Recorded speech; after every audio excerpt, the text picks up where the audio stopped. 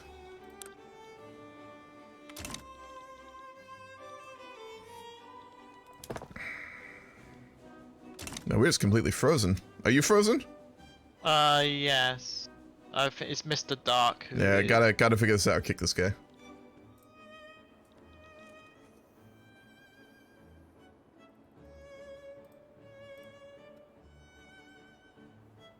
Get rid of my own windows here. Looks good. I am going to be building more navy. We are undergoing a much larger increase into our opium plantations in the north, but once that's done, we too will be building up a modern navy. Yeah, Mr. Dark probably needs to be kicked. Or... A little bit. But yes, if we can good. hold this foot point, then the Armenians will lose. I do not. We think just have they to will get there be in able time. Apparently, the troops of the East India Company, upon securing the beachhead, just disappeared from existence, which is rather unfortunate.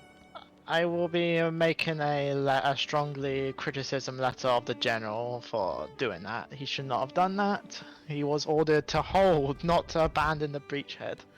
Given that your ships had already left, I assume they swam back to Gujarat? Well, they came back with their cannons and all. I don't know how they managed to swim with their They cannons. put them on really floating wood. They found some really floatable palm tree wood on the Omani coastline, and they floated the cannons back to Gujarat. You know, it's completely reasonable. I am sure.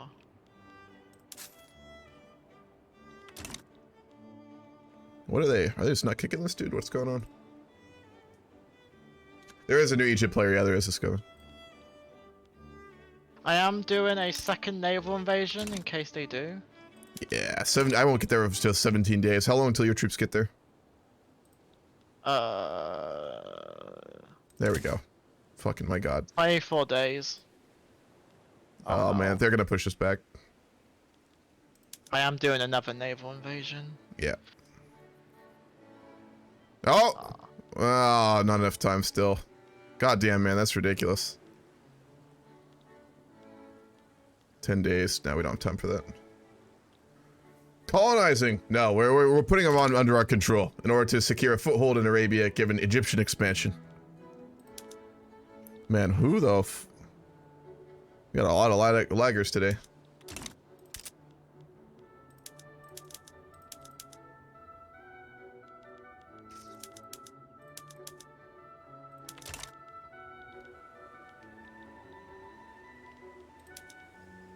Jesus. We the guys I've been working with to make the mod pack for Vicky 3 games we're gonna use in the future. We figured out how to basically make the no slowdown stuff for Vicky 3. So when we start playing with that mod, we won't have to deal with this stuff. Which will be so fucking nice. What's a wild boy?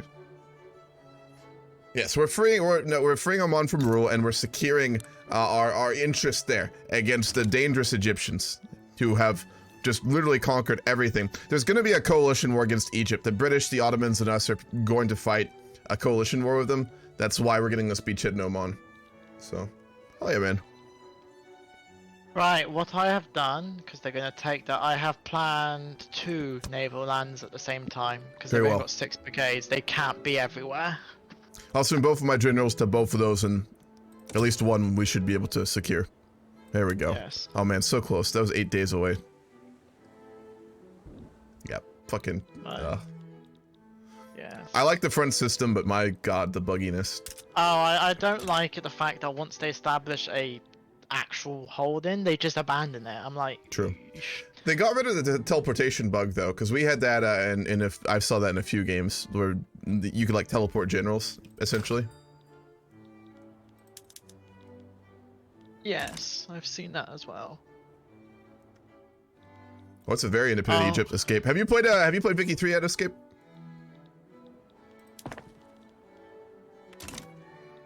How long until those invasions hit? 24 days and 24 days for both. Okay. It should go off a lot better because there's 2 naval invasions.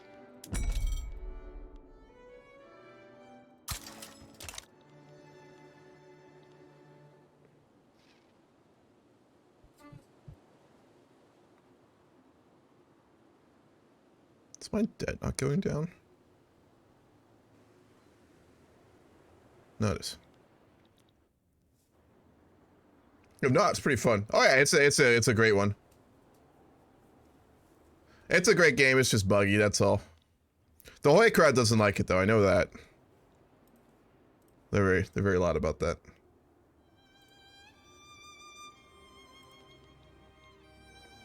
Just back to twiddling our thumbs here in Larstan, waiting to cross.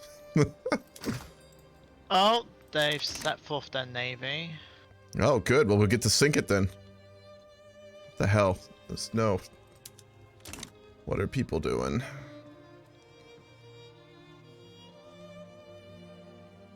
What? Oh, it appears that they were wait a minute. They're trying to do slave. Omanians were trying to get slaves in. For what? I believe I'm intercepting. It's either their fleet or is it a trade fleet that I've intercepted. You have that's the whole Omani Navy right there. I don't know how they have any shipless left after your last couple contentions with them. All right, it's gonna be close. All right, the attempt to get colonial exploitation has failed. Try something else in our government. Go for resettlement. Appears you're getting pushed back again. Oh, the 2 landings. Oh, the other one's gonna succeed. There we go.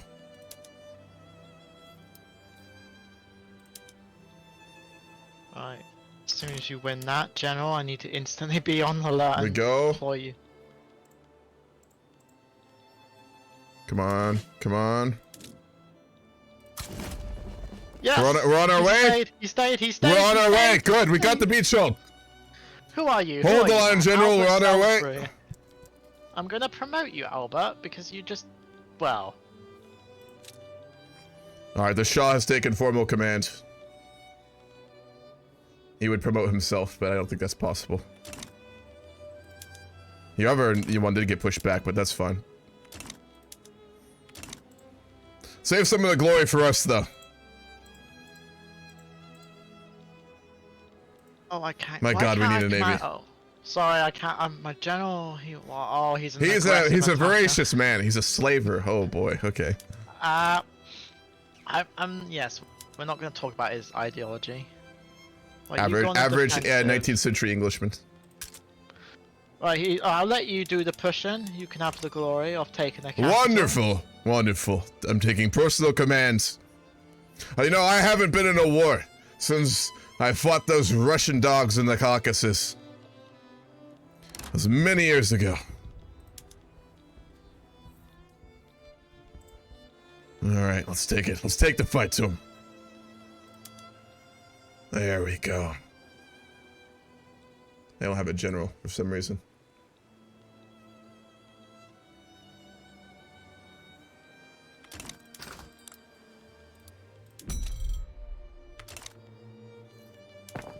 We are gonna need more convoys, actually.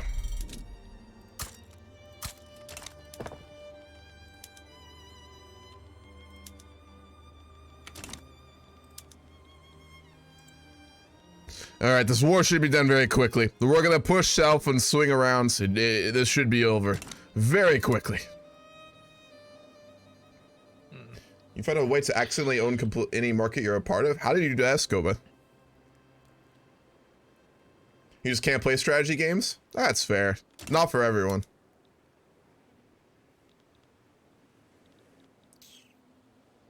You know what shocks me is the fact that I have max taxation and like no radicals at all.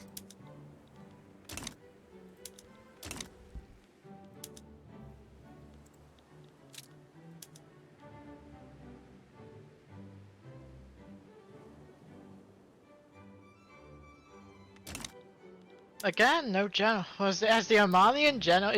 Maybe the Omanian Perhaps we general killed is him. scared of you? Or we killed Maybe him in he's one of scared- those battles. Maybe. Oh, I or don't think these scared of- Omanians have ever seen artillery before, if we're going to be honest.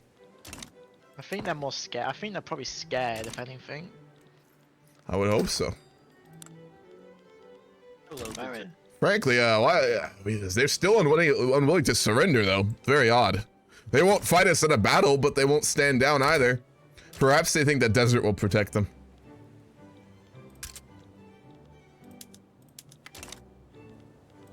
So, I've come to ask, since you're both here, what is this monopoly on the opium market?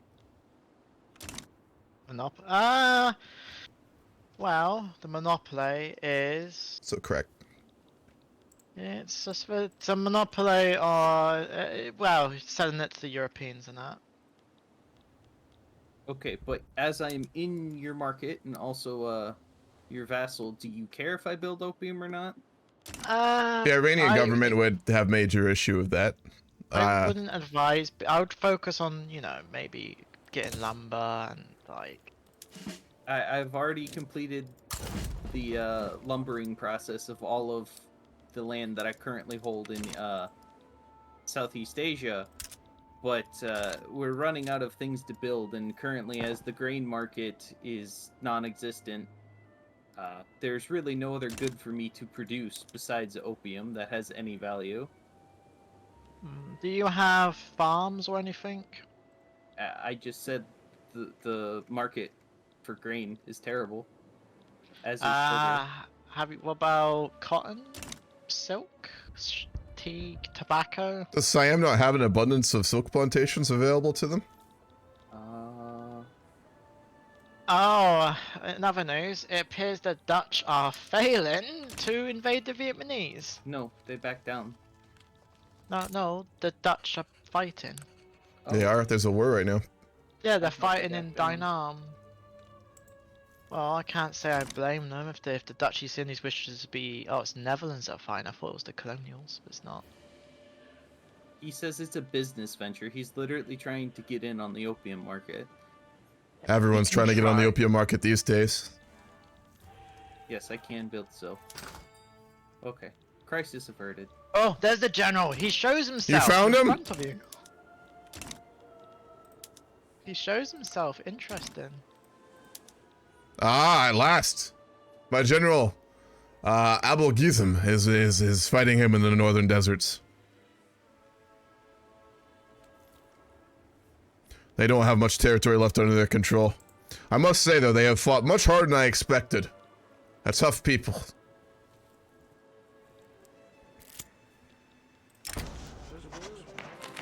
Fuck. Well, yes, they are in a tough place, so of course they would be somewhat unwilling to let you. I think we need to reshuffle our government a little bit here.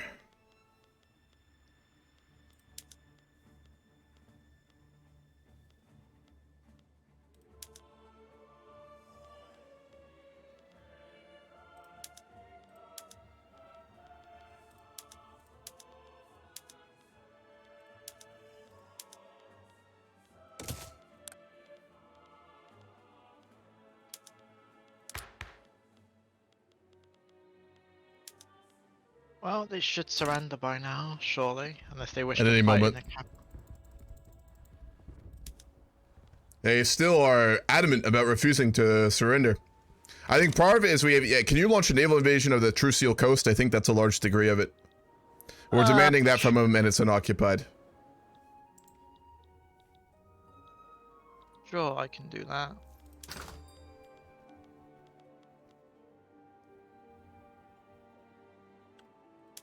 I'm planning for such a naval invasion.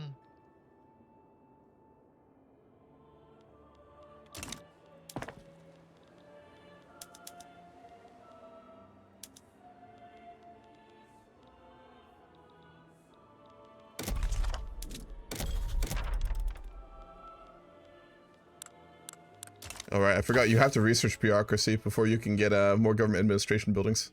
Because of that bug. You're doing that, right, Charles? Yes, I am researching bureaucracy.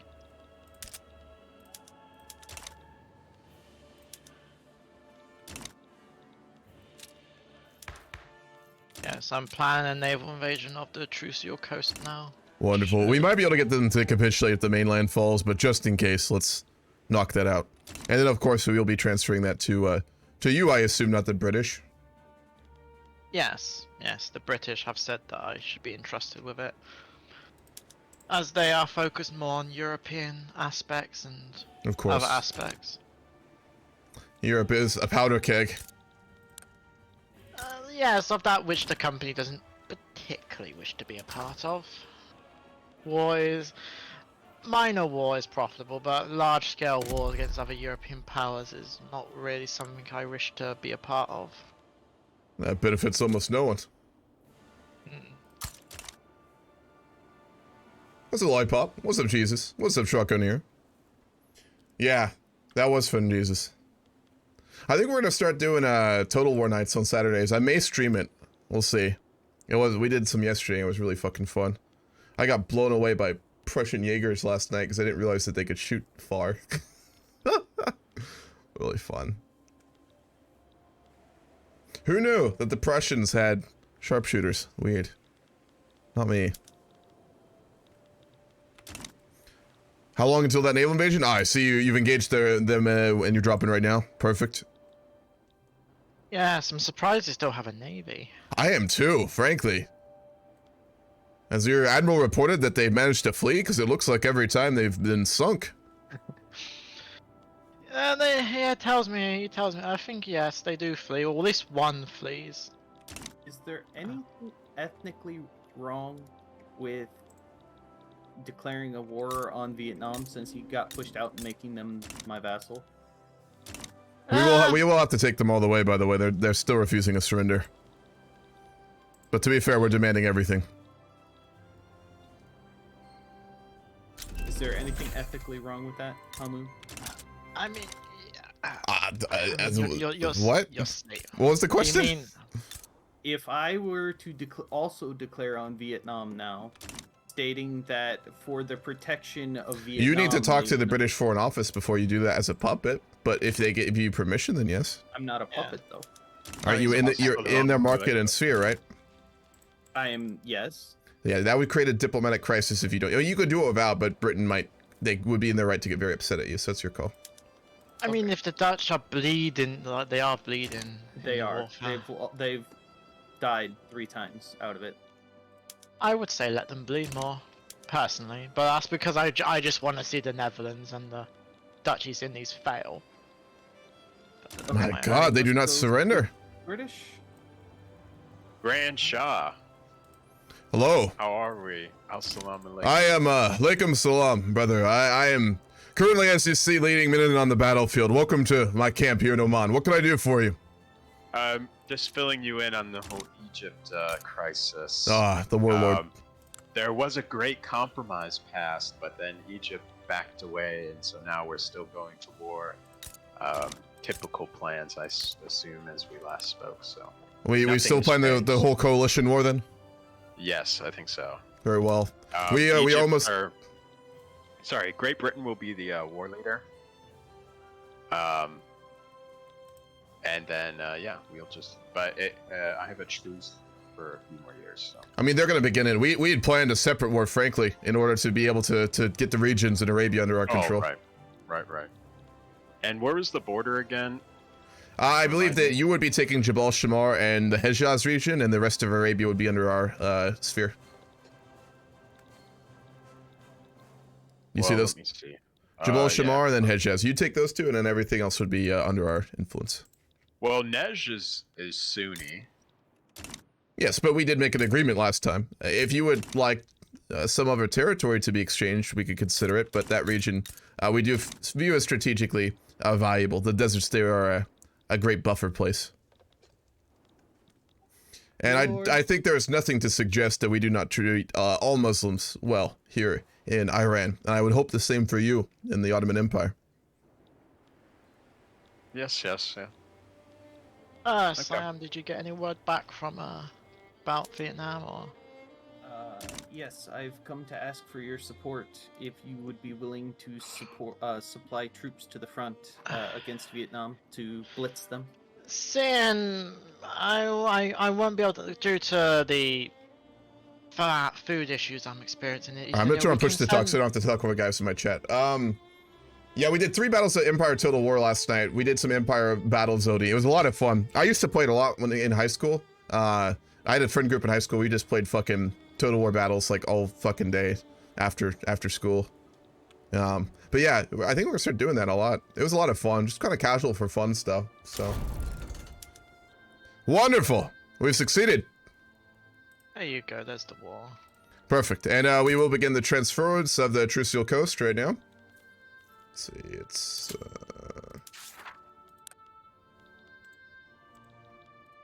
under this. I thought it was under decisions, wasn't it?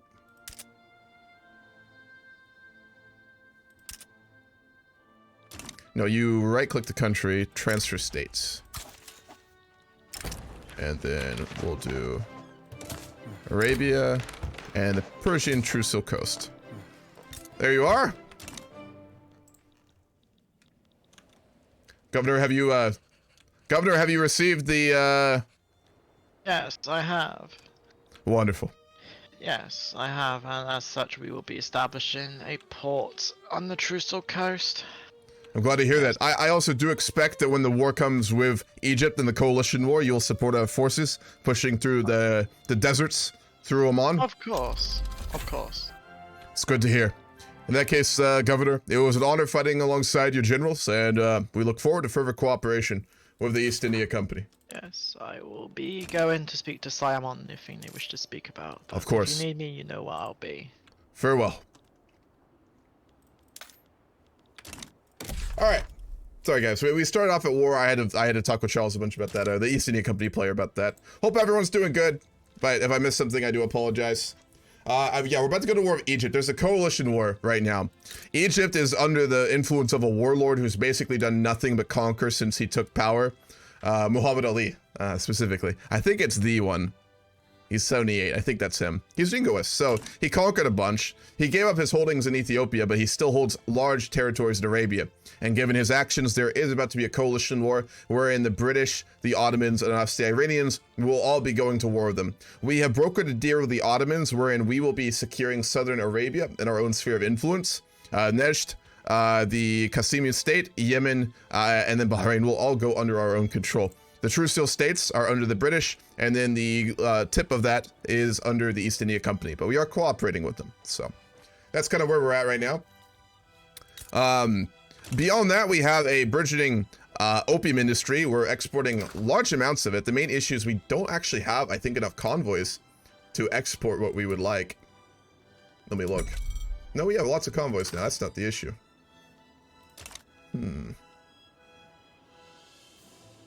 Oh my God, the Prussians are importing a lot. Yeah, we just need so much more opium. We can't keep up with demand at this point, almost.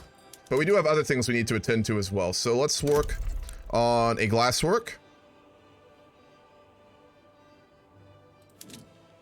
We'll build one of those.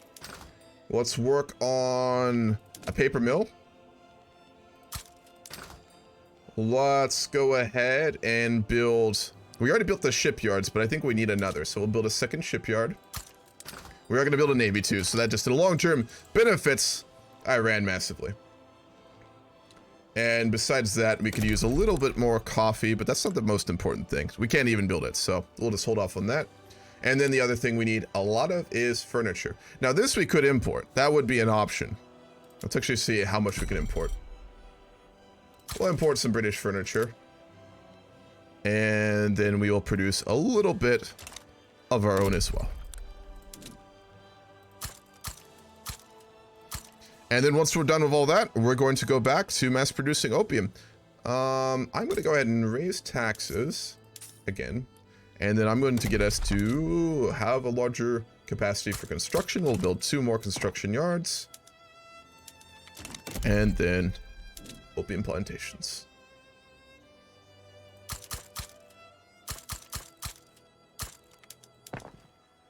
The Europeans are buying just massive amounts of opium. By the way, just a reminder for last time for folks who may not remember, we actually managed to, roleplay-wise, get the Kaiser Friedrich Wilhelm von Hohenzollern addicted to opium. He's now an opium addict due to our exports to the Prussian market, so that's been particularly entertaining.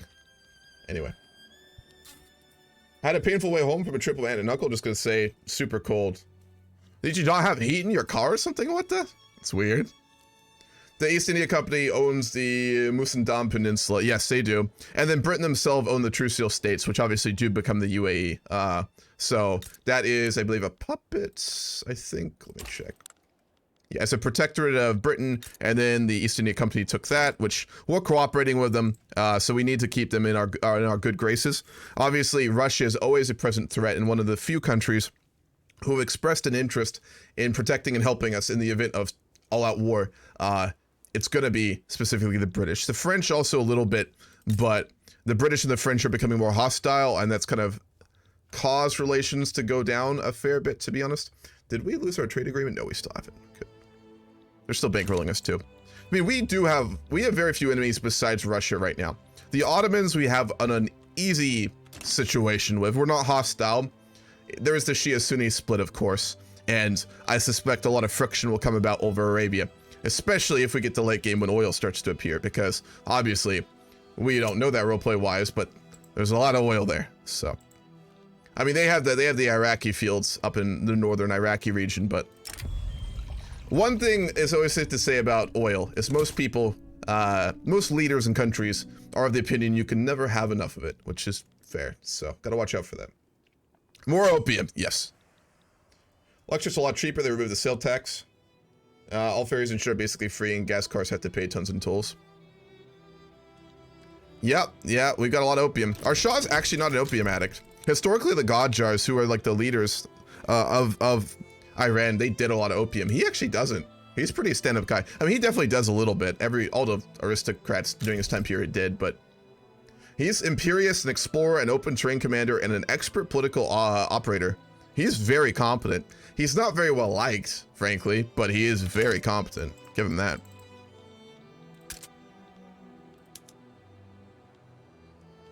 Wadar and Akba.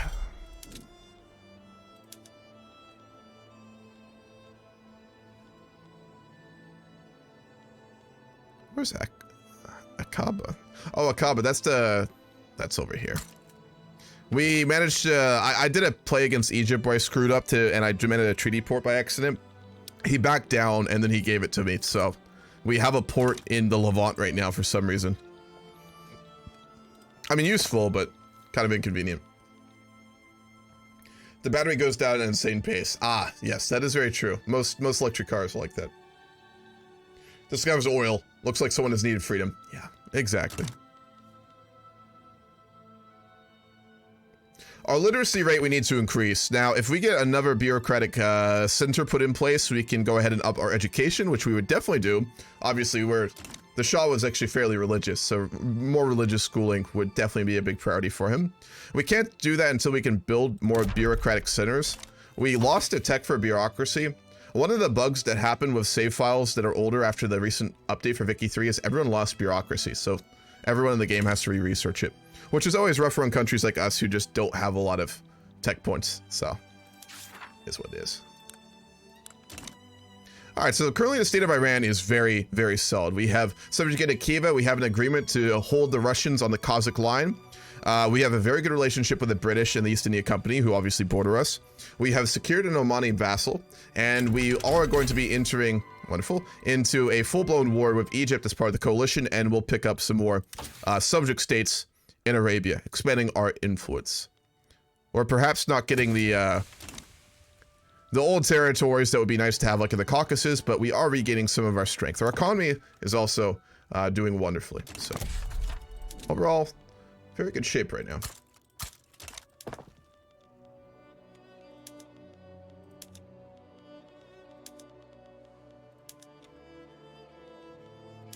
Nope.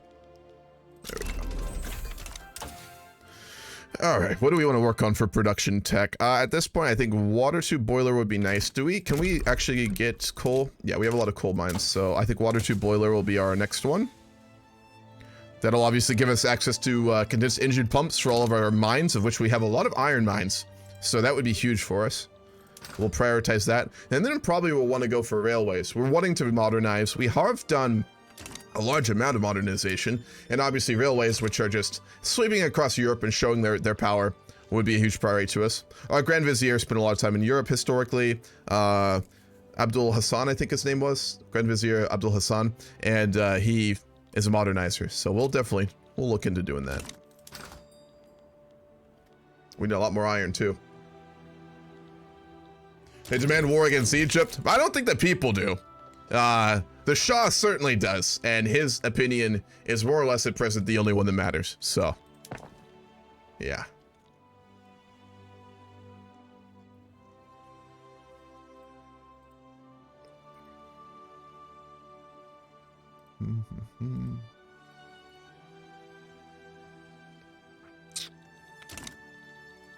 Hey, grab some more water in a minute. We do have a very small fleet now. We have one ship. We have one ship to guard the coastline in the Persian Gulf. Small communities of fugitive slaves hidden away in the remote areas of Khorasan have become targets of local slaveholders, fearing that they could assist in potential uprisings.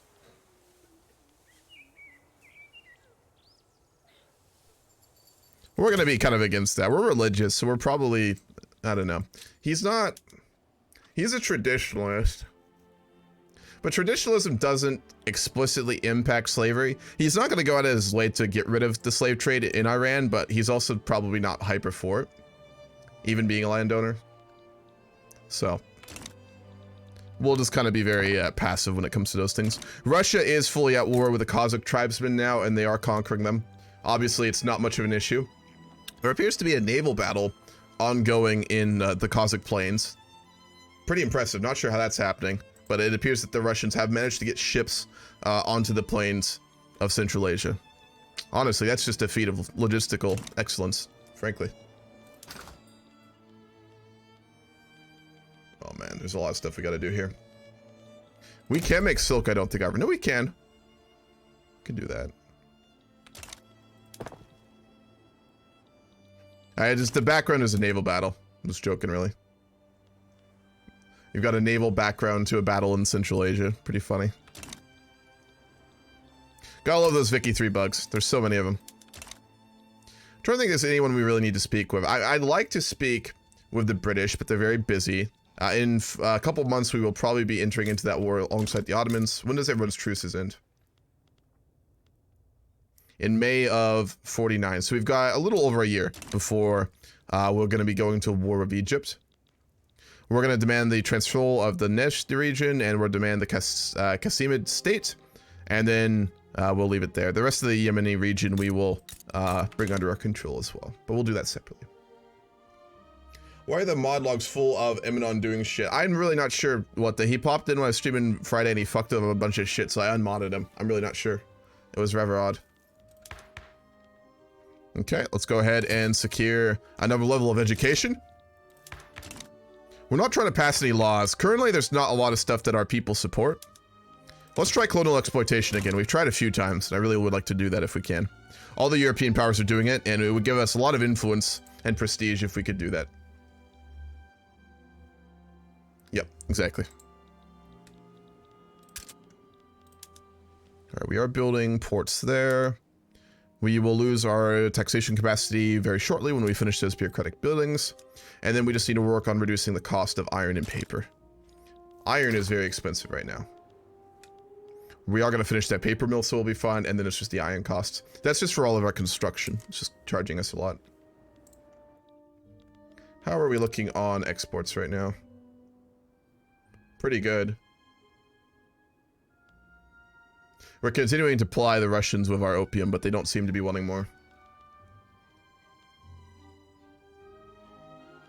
I wish it would tell you, like, what is needed in order to get, like, the trade route to level up. That's one thing that you don't see. It would be nice if they showed that. Are we good on convoys? Yeah, we're good.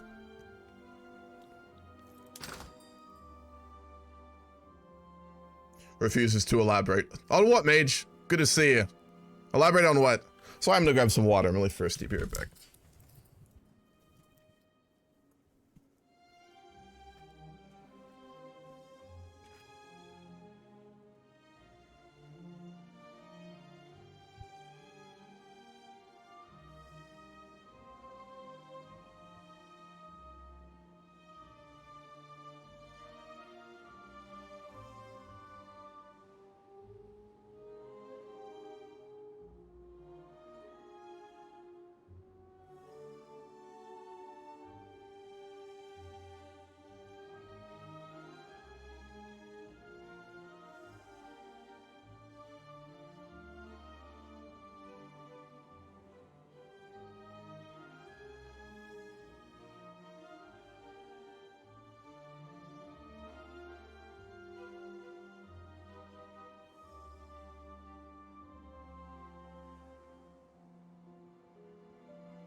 Fuck. I need some wire management on my fucking earbuds.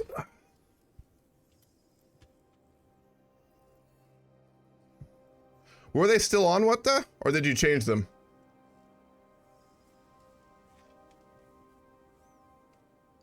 Is someone fucking with settings right now? Because I'm seeing settings change. Okay. Economy is developing nicely. I would like that to go quicker, but it's kind of just where it is right now until we do some of these reforms. We've got a huge suppressive bureaucracy, which I've wanted. Because there are some other institutions that we will need potentially a lot more of, and expanding our law enforcement may happen if we don't get any other major reforms. You changed things back and did wrong command, but everything's back to normal. All right, thanks, appreciate it. And the Game Gamer, we are currently working on expanding our industry. We're working on expanding our opium exports to Europe, of which there's quite a lot of, and we are preparing and waiting for the coming war with Egypt, the coalition war that we'll be fighting alongside the Ottomans and the British. So that's the current state of things. The Shah is kind of just preparing the military. We've failed to reform it multiple times. The Khans within Iran itself, Khans and local governors who maintain large, like basically troops of their own, have basically refused our military reform. So he's continuing to work on that. Not very successfully. There's the landowners really oppose it. So we need to actually start working against them at this point. Could we push them out of government? What would happen? Yeah, okay, that's about right. I'm gonna follow Miguel Monte. Yeah, no. So, we can't get rid of the landowners. That's just not gonna happen, unfortunately. So, we're kind of stuck with a non-professional military, which is really damaging. That's pretty bad. Causes a lot of problems for us. Now, we have the ability to do a lot more trade, so let's go ahead and take a look at that. We can export liquor, but there's not really a lot of demand for it. We can import iron, which we should definitely do. We'll import cheap iron from the Qing. We can... What else do we really need right now? We're dealing with our iron deficit. We really need clothing. Let's import cheap clothing from Egypt. We're about to go to war with, so we'll import it from the British. And then... Notification comes kind of late.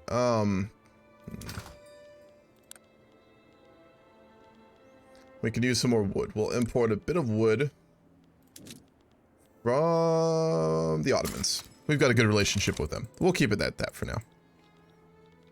The nice thing about having a lot of excess bureaucracy is you can make those trade routes a lot easier. And then we'll just continue to build up our own markets in regards to all that kind of stuff as well. So we have more or less stuck ourselves. We just need more opium. I keep thinking that we have an excess of it, but we really don't.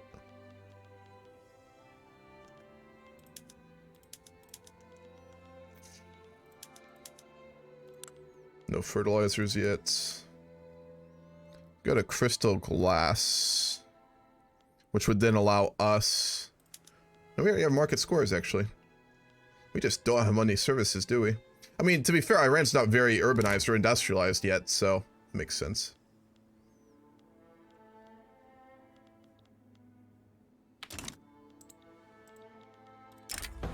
The government's attempt to pass the colonial exploitation law has brought the ethics of colonialism to the forefront of political debate.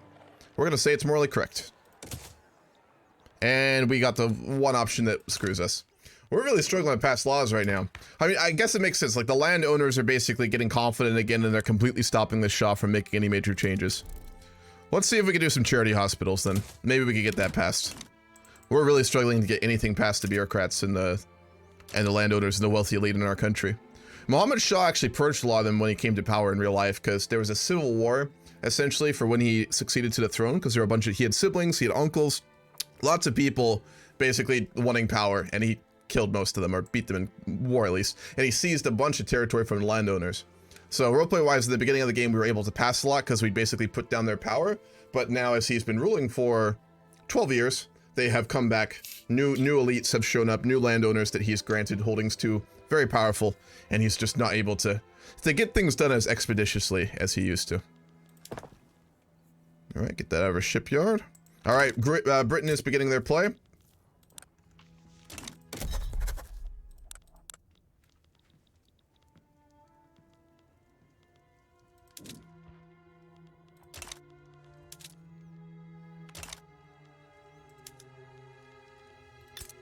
The ability to do, oh, it's because ours is not done. Britain's truce is over, but we have to wait a little bit longer.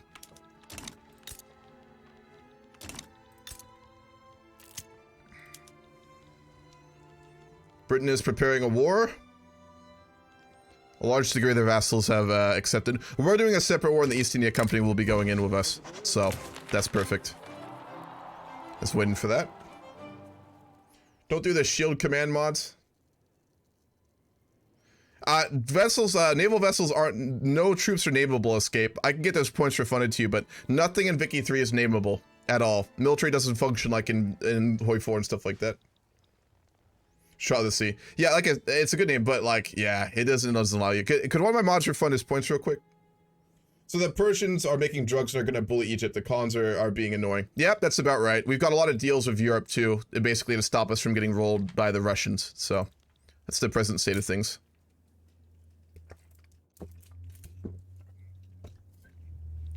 Colonizing going on in Oman. I think the politer way to put it is we're adding it to our sphere of influence. So when you say sphere of influence, it sounds a lot better than we're colonizing insert country here. So we're just bringing them into our market and bringing them into our sphere of influence. That's the diplomatic way of putting it, you know. So we'll go with that one. How are we looking on furniture? We have mostly dealt with that problem. We'll only build 3 more. It'll be fun. Then we'll go back to producing opium. In May, we can declare as well.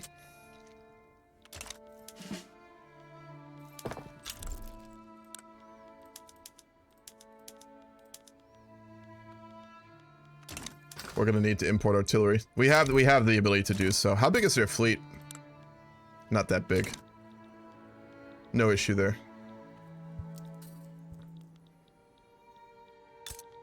We'll send an ambassador to the East India Company soon, just to make sure that they're ready for the war.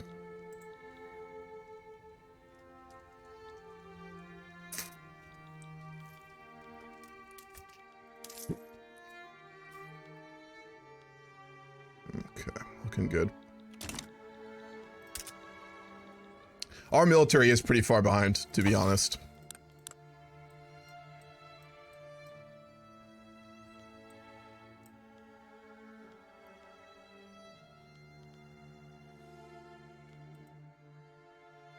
We need to get the general staff. It'll take a while. I think they already have it. They have skirmish, I think. Yep. They're going to be a lot better than us military, but the East India Company will be equivalent. The first Egyptian player did no production. He essentially just rushed military techs and he just rushed expansion. So they're very strong militarily, but when it comes to economics, isn't our economy bigger than Egypt's? Almost. We're just behind them, which is kind of crazy, given our position. What's up, Dolphin? Game's going really good. You were supposed to save for the bathtub stream. Hello, is this Persia? Greetings. This is the Grand Vizier of Iran. What can I do for you? Hello? Oh, I pushed the talk on. I forgot. This is the Grand Vizier of Persia. What can I do for you? Hello, Grand Vizier of Persia. This is Queen Maria II of Portugal. And I'm just reaching out to you. I noticed that you've picked up a colony in Zanzibar next to my colonies.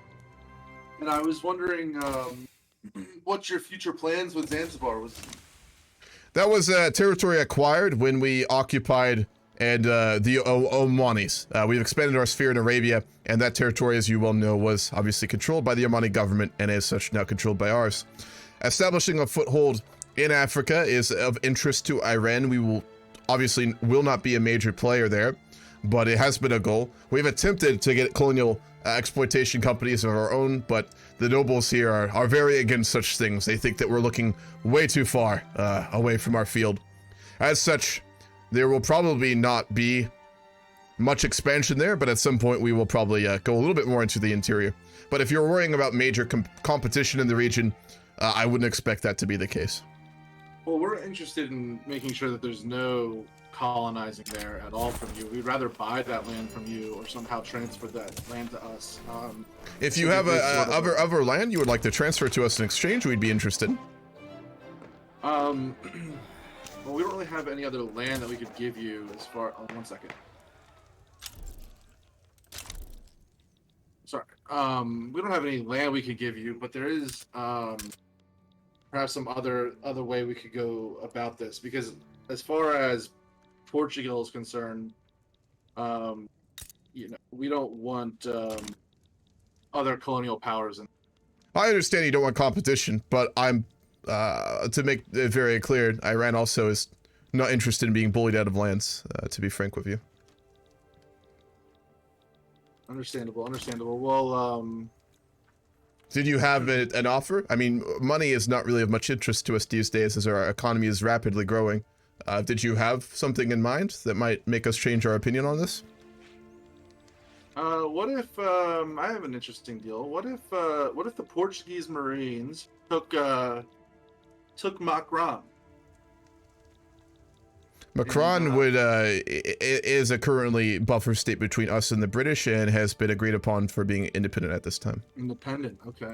Is there anything that you think that the Portuguese Marines could take for you that you'd be interested that's not in Africa? Given that we have a very close cooperation with the British Empire, and as far as we're away from major conflicts, have access to their maritime navy and forces, that's also not a particularly appealing proposal to us.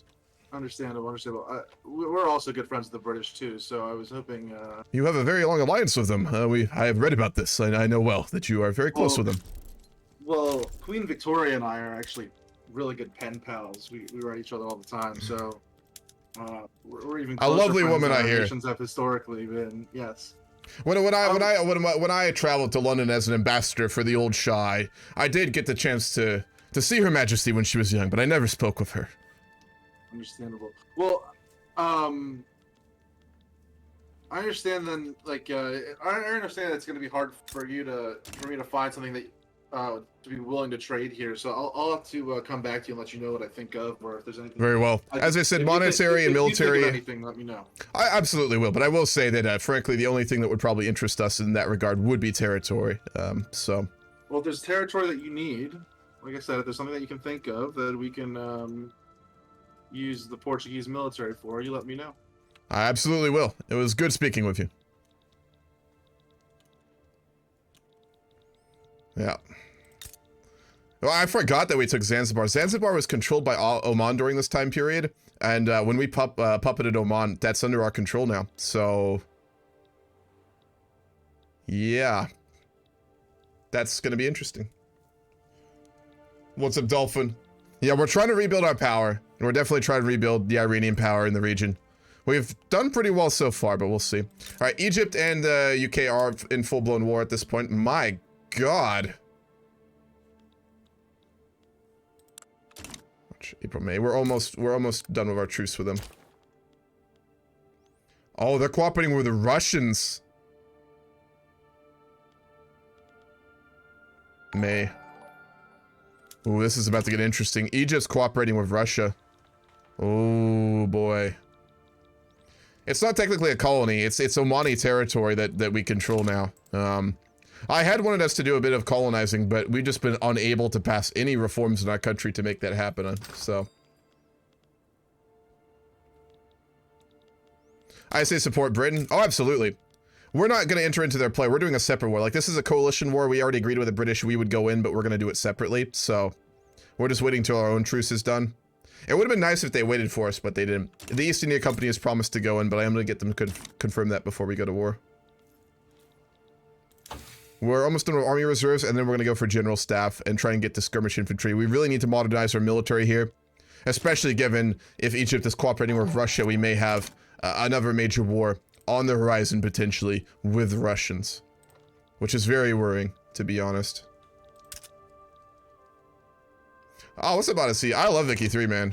The bugs get to me a bit, but I love it. I mean, to me, the only issues of it are bugs and feature changes that need to come about by that. The base concepts of the game are fantastic. Given a couple of years of mods and a couple of good DLCs, I think it will probably end up being my favorite Paradox game, if I'm going to be honest. The only one that might be able to compete with it is CK3, once they get that trade DLC completed. If they do that right, of course. So, yep. Egypt's actually beating the British. I'm going to send an ambassador to Britain to just confirm all of our upstanding deals with them, just to make sure. I've been sent here by Her Majesty's government to discuss why the Brits are colonizing West Sahara, even though we were here first. And we've publicly announced that it's a part of... Like I said. Hello there. Oh, hello. I'm ambassador of the Shah here. It seems London is very busy these days. I'd just like to confirm with the East India Company that we still have the backing of the British Empire regarding this coalition war in Egypt before we enter into it. You have Britain. I've tried to talk to Britain on this. They seem to have been betrayed by the Russians, or the Russians are trying to help Egypt. But if you wish to go in on the war with Egypt, you will have certainly my backing as governor of. It is possible that the Russians Company. may enter into this war then. It is possible that the Russians may enter the war then. The Russians have entered the war against the British. However, Oh. you could start the war against Egypt for another What thing. would the East India Company be willing to back a war directly against Russia for the Caucasus instead? I mean, economically, no, but Militarily is what we're interested in. I mean, the whole London and Britain itself is fighting the Russians actively in a conflict. Is this not a good time to show the Russians what happens when this is the case, and taking back land of the Caucasus will make your allies within Central Asia even stronger? I guess you have a point. I guess yes, we will support you in taking back Azerbaijan if we can. Given the severity of this, I am going to directly ask the British and see if something could be negotiated after the current war, and I'm going to try to speak with London then. Yes. Good luck. Thank you to follow, John. It's great for RP. Greetings. We're raiding convoys.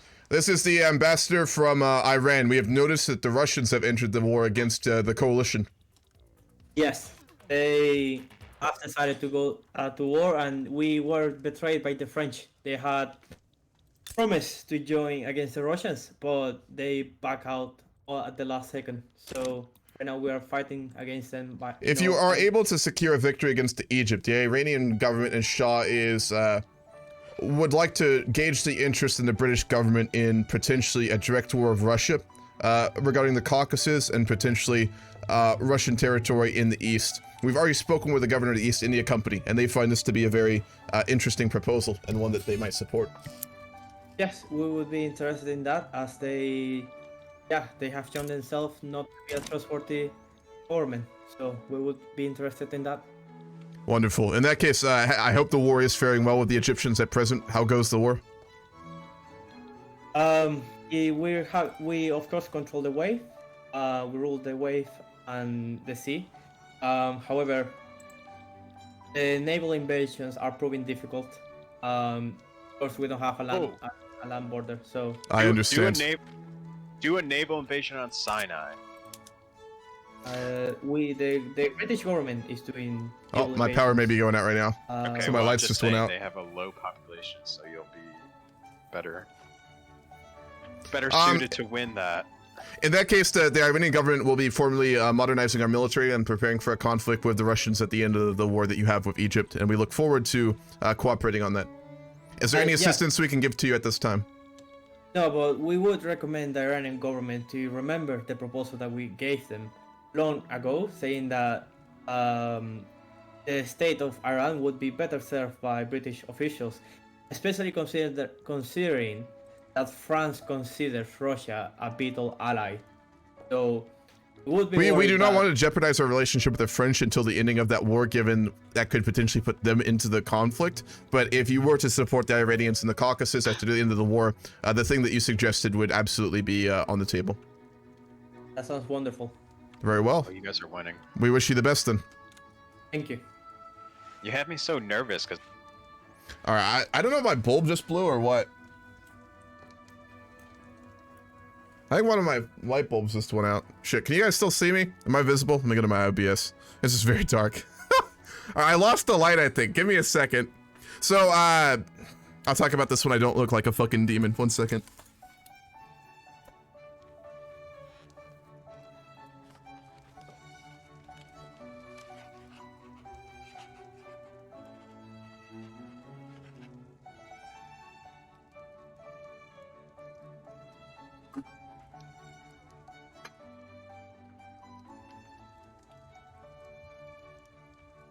Yep, the bulb blew.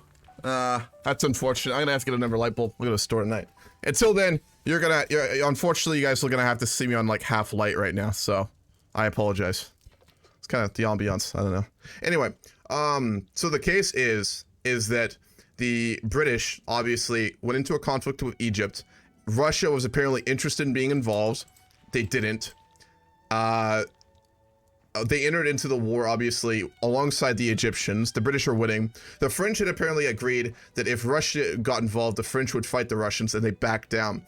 What we've just gotten, not a formal treaty on, but a potential agreement for, is a direct war of Russia after the ending of this war, wherein, I gotta do construction, wherein we would be able to secure our land in the Caucasus in a direct war against them, which is far better than any land in Arabia, I can tell you that. So this is something that we are very interested in and are going to prepare for now. If we can get back the land in the Caucasus, that is just, it's massive. I mean, that's so huge for us. Also, I think we should follow John the Clueless. We'll do some more textile mills too.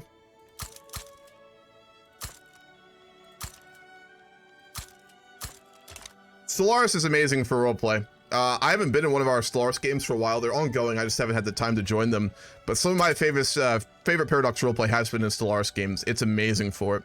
Vicky 3 is really good for it. CK3 is really good for it. Hoi 4 is okay for it. That's actually where I started roleplaying, but I don't know. It's not the best for it. So definitely. I always look like a demon. Love you too, Escova. Love you too, man. But anyway. So this is getting really interesting. The British obviously are winning in Egypt. And if we can get a war with the Russians right after this, this is going to get interesting. This is going to get really interesting. I want to go speak with the Prussians about this and get their unofficial support, potentially. This is getting very interesting, my god. Where are the goddamn Prussians? Where's the Quasinator? See the game?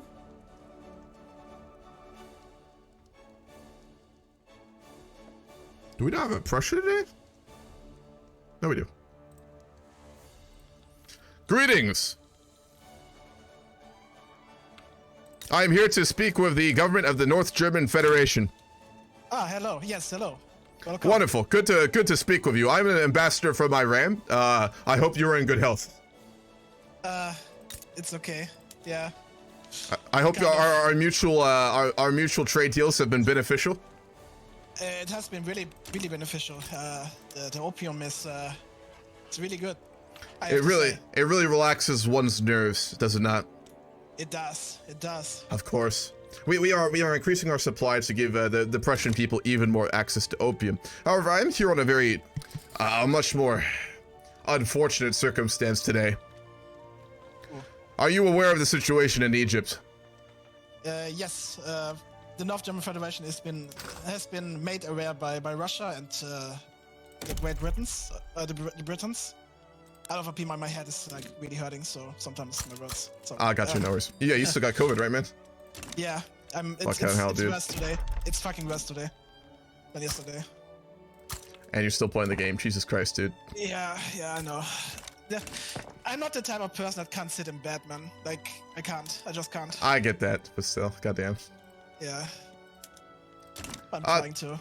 Yeah, just more cold medicine is the way to go. And don't be afraid to just go pass out if you need to. I know.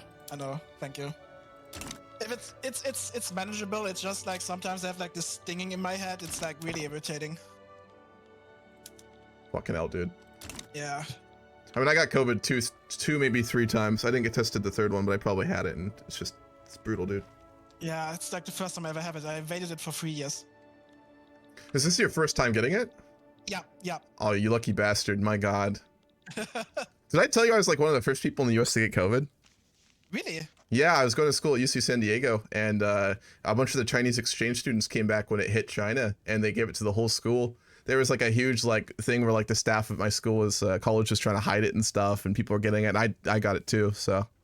Oh God. Yeah, that shitty. sucks. But yeah, man, I know what you're going through. Fuck. Yeah, it's brutal. More tea.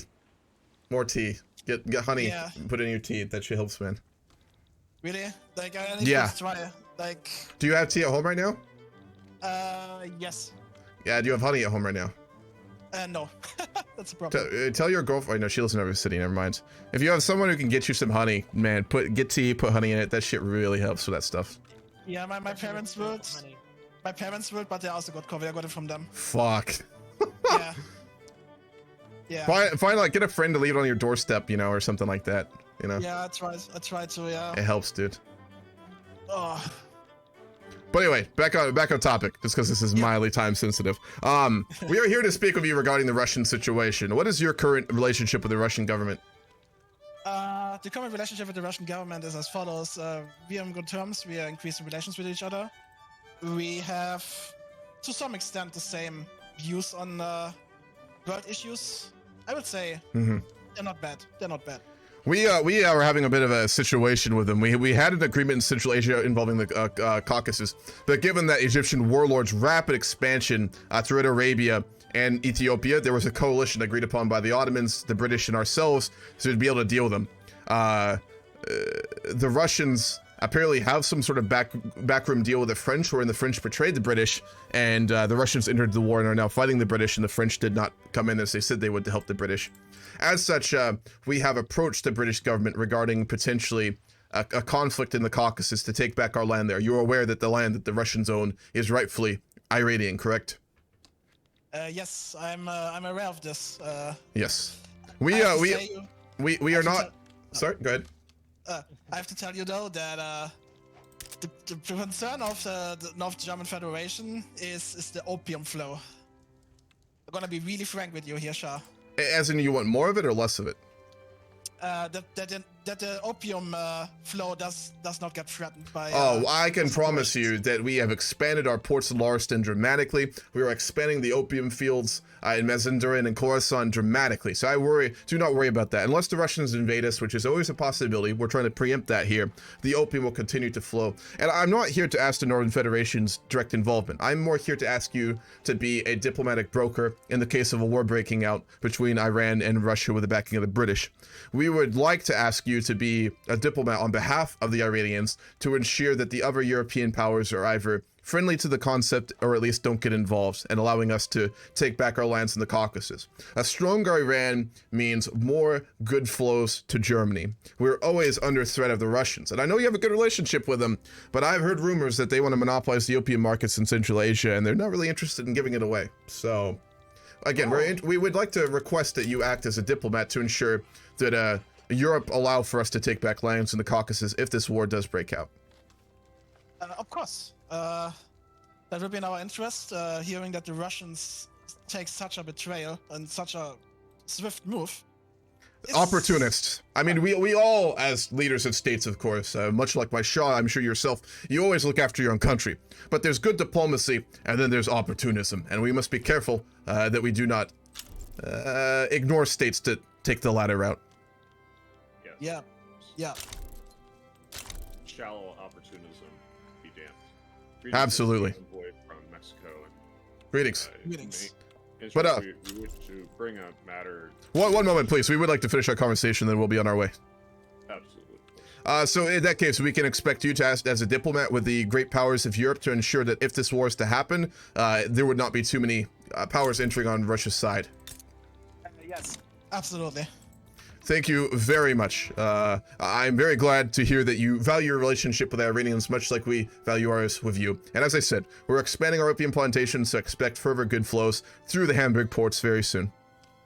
Thank you. That would be wonderful. I will now make my way to the Russians, and if something breaks out, then I'm gonna talk with them. Very well. About Is anything else before I return home? No. Other than if you could increase the opium production a little bit more. We're and, doing everything we can to increase production. Do not worry. There's only so fast we can construct. Kaiser. You have to see. I'm very fond of opium. I can see that. Yeah. It does smell like the Shah's private chambers in here, I must say. So, yes. Yeah, I need it. I need good supplies. Of course. Can't run out. Well, thank you for your time, Kaiser. It was wonderful speaking with you, and we look forward to continued cooperation. No problem. Shah. Have a nice day. You as well. Good. Good. The Prussian, I was hopeful that the Prussian Kaiser's opium addiction would make him interested in our cause. So that's very good to see. Thank you for the follow, Kratos. And thank you for the host. Was that, I just saw a notification, I thought. Thank you for the host, Chip. Appreciate that, man. If you can hear me. He's playing in our game today. I think he's playing Morocco. Cool fucking dude. You still haven't gotten COVID? How have you not gotten COVID, Escova? My God, man. I've gotten it like multiple times at this point. And I've gotten vaccinated. I'm careful. I wear masks. You know, it's fucking hell. It's ridiculous. Prussian King sitting there shaking like, I need the next shipment right fucking now. Yeah, he's an addict. I mean, he is actually an opium addict. Like, in the game, he is an opium addict. So, yeah.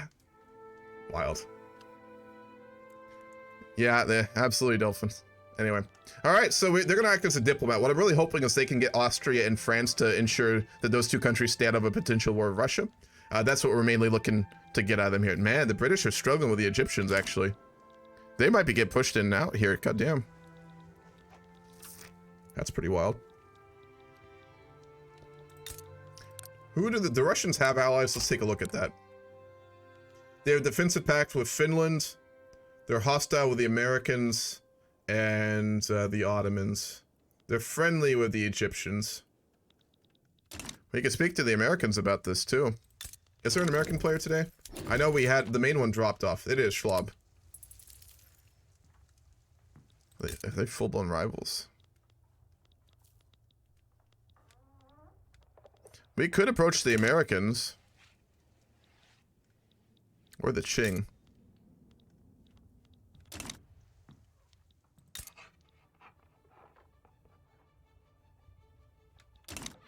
We'll wait until the British are done and we can have a talk with them about how we move forward here. We're just going to keep working on the economy until then. Papal Italy is so strong Catholic influence in Europe. Yeah, it's a very powerful papal state in this game. Pope Luigi Lamborghini. Yeah, they're very strong. They've got Mexico in their market too, so they're getting all the Catholic countries. Well, let's go ahead and expand our influence in Arabia while we wait. We could directly conquer Yemen, to be honest.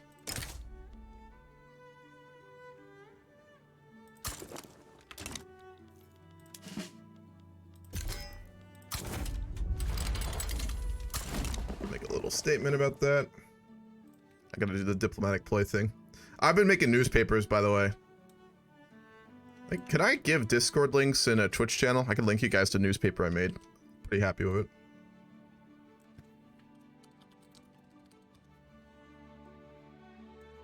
Offset Egyptian influence. Is there a way to do that? Let me see. I would like to link that. I've been making these like newspapers for Iran like in the weeks. I've been really having fun with them. I think I'm gonna follow TC Armored. There's a way to link Discord posts, I think, right now. Copy message link. If you're in the Discord already, you should be able to see it. That's the newspaper I made. It's the second newspaper. It was for this week. I've been enjoying making those. It's been a lot of fun.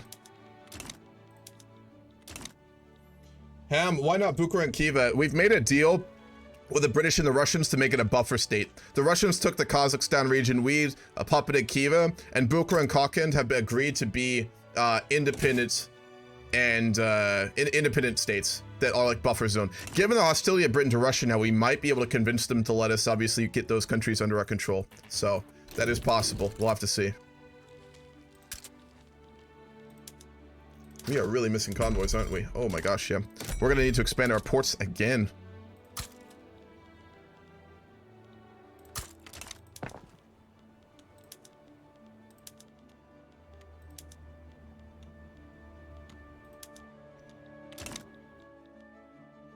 Will there be any big RP games next year? Yeah, a lot. We're gonna take like a 2-week break. I'm going on vacation for a week. I'm going to Washington D.C. for a little while during the holidays. We're gonna go to Smithsonian. I haven't been there in 12 years since I was a kid, so I'm really excited for that. Oh man, they've got a. Speaking of which, they've got a really cool. What's it called? The Rear Art Gallery, I think. They've got like an art gallery centered on like Asian art, the Smithsonian does, and they've got a fuck ton of Iranian artifacts, which I've done so much research on them lately. I really want to see that, so I'm excited. But and then we've obviously got the holidays, so we're not gonna really pick up all the new games that we're starting until January. But there's a bunch of new January games starting. I'll also be playing a Millennium Dawn roleplay game. We've got someone who's willing to GC the next game, so I'll get to play in that one. So that'll be fun. But yeah, there's a lot of stuff planned for next year. I'll stream a bit more too. I'll probably go back to 3 days a week. Probably. So absolutely. You're going to New Zealand for some time soon. Hell yeah, Escova. Just for fun or on business or how come? All right, they stood down. Wonderful. I just want to take all this while the Egyptians are busy, frankly. Oh, that's the wrong button.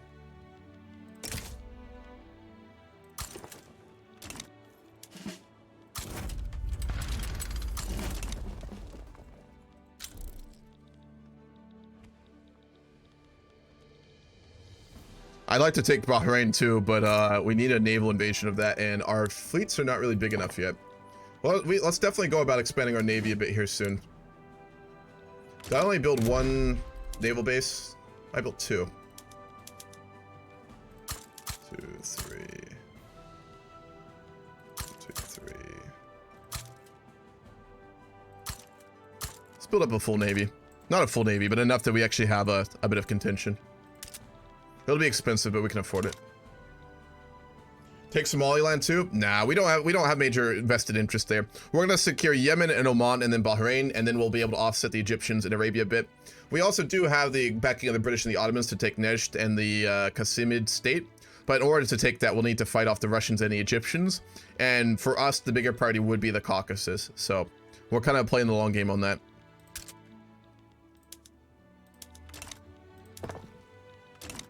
For my jelly studies, yes, I went back to school, not happy with my career. Ah, are you an oil Escova, or what do you do with geology, man? I don't think I've ever asked what you do for work. Kind of curious now, if you're comfortable saying, of course. So I guess the big goal is to control the Persian Gulf. Yes, it is. Long term. We'll have to cooperate with, they back down, good. We'll have to cooperate with the British, because they have the True Seal States and obviously the tip, but,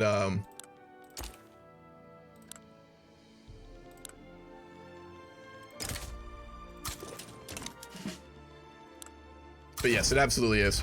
The Persian Gulf is really valuable trade-wise. So long term, I'd like to negotiate with the British to even potentially get them to give us the True Seal Coast, or administer it at least as an independent state. But we'd have to get in really good graces with them. They want us to basically come underneath into their market and become like a very big backer of them, and push out other influence of like France in our country. We're basically gonna kind of like negotiate heavily to get there. I'm not fine with us doing that eventually, but we need to get a lot out of them. I want them to back us to take the Caucasus. I want them to be willing to give us Bukra and Kokand, and I want them to transfer us to True Seal States. If we get all of that, I am open to becoming solely cooperative with the British, but we'll see. Are all Paradox games played on the servers or mainly Hoi 4 and Bic? All of them, Odyssey. We play Stellaris games. We got those every week. We got CK3 games. We got Vicky 3 games. We got Hoi 4 games. We got Millennium Dawn games, and we got all the main Paradox games at least. So yeah, definitely.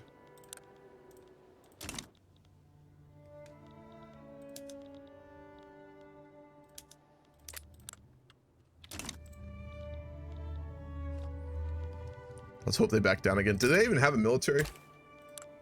Nope, they'll back down then.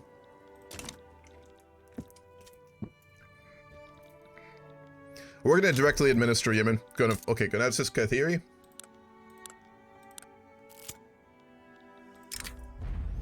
Hunger has become a dangerous problem for our nation as people from the state of Persian Yemen report they have absolutely nothing to eat. We'll get them emergency relief.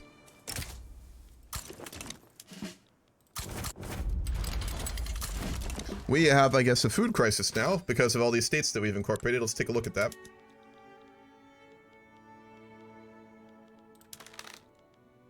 It's not really too bad, but I guess there's just not a lot of grain there. Let's build up, can we do rice there? We can't. We can do wheat, though. There's no people there, but we'll expand it a little bit.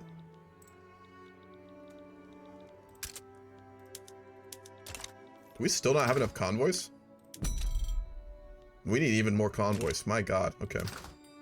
Heavy machine operator, but I'm kind of done with it. Good pay, but terrible hours and working conditions. Yeah, heavy machine jobs in factories are fucking brutal, dude. Goddamn. Are you trying to go into something else, or are you going to stick with it, you think?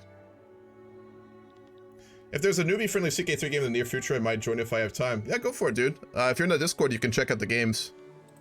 They're all new-friendly. If you're ever in one of our games and people aren't being nice to you because you're new, please let me know, because that needs to be dealt with. Like, we explicitly try and be friendly to new players, both the roleplay and just Paradox games. I've been in a lot of Hoi 4 servers, a lot of Paradox servers. They're super fucking elitist, man. I hate that shit. Good. Alright, we've secured Yemen. We'll stop there. I think the war's done with the Egyptians, too. Yes, it is.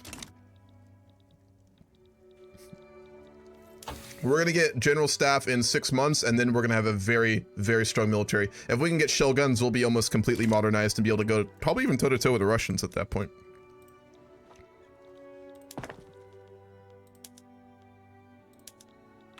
Heavy machinery as in construction / mining and forestry vehicles. Oh, I thought you meant factory work. That's my bad, man. Well, do you get to drive like those giant, like, like some of those giant, fucking things that you see on construction sites, like the mining ones and stuff like that? I assume it's a very stressful job, but 4-year-old me would find you to be having one of the coolest professions in the world if that's what you do. I had so many fucking trucks when I was a kid, like construction trucks. Alright, we got pinged. What did we get pinged about? Zanzibar. Netflix's zeal continues to grow in Portugal as news reaches Lisbon that Persia has acquired Zanzibar as a colony through Oman. The diplomatic communication lines between Portugal and Persia have been leaked to the Lisbon newspapers, which outrages the public. Many see that Queen Maria's first major scandal with political cartoons depicting her as a member of the Islamic harem circulating. Whoa. The public's hawkish attitude is noticed by the military, who moves colonial patrols closer to the borders of Zanzibar. We gotta talk to the British about that. Man, Britain is just always a mega channel. Say, just the army, not very good. I think we will have to be firing some generals because that was not a good showing. It was not. We're no. This is the diplomat from Iran. Were no goals taken from Egypt? Crete. Ah. But they are receiving war reparations. And they're gonna have revanchism against me now.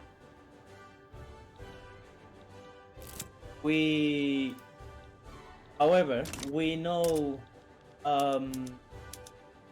we would like, are we speaking with the Shah of Iran? You were speaking with his ambassador here in London, yes. Is this Well, Oman issue? Concerning the issue of Oman having territories in Africa, is this what the issue is about? No, we did want to bring up the issue with Zanzibar, but we were mainly here just to ask about what the situation might be on our previous request and proposal. For Caucasian territories, correct? Correct. Okay, I might have a deal for this. So, the Portuguese and the Spanish are itching to get that territory back. They find it increasingly unacceptable. The public is not happy about that. And so I was. That is Omani territory, and I would like to reiterate: although we have control over the government of Oman, it is still Oman. It's not like it's changed territories. They're claiming this is a colony, which it's not. This is a historical Omani holding. Well, either way, they wanted to see if we can broker a deal between our two nations for the turn of that territory to the Portuguese in favor for something the Persians wishing for. We reiterated that we're open to a deal with the Portuguese, but they've offered us money and military, neither of which particularly interest us. And we have said that if a territorial compromise could be made or a transfer, we'd be open to that.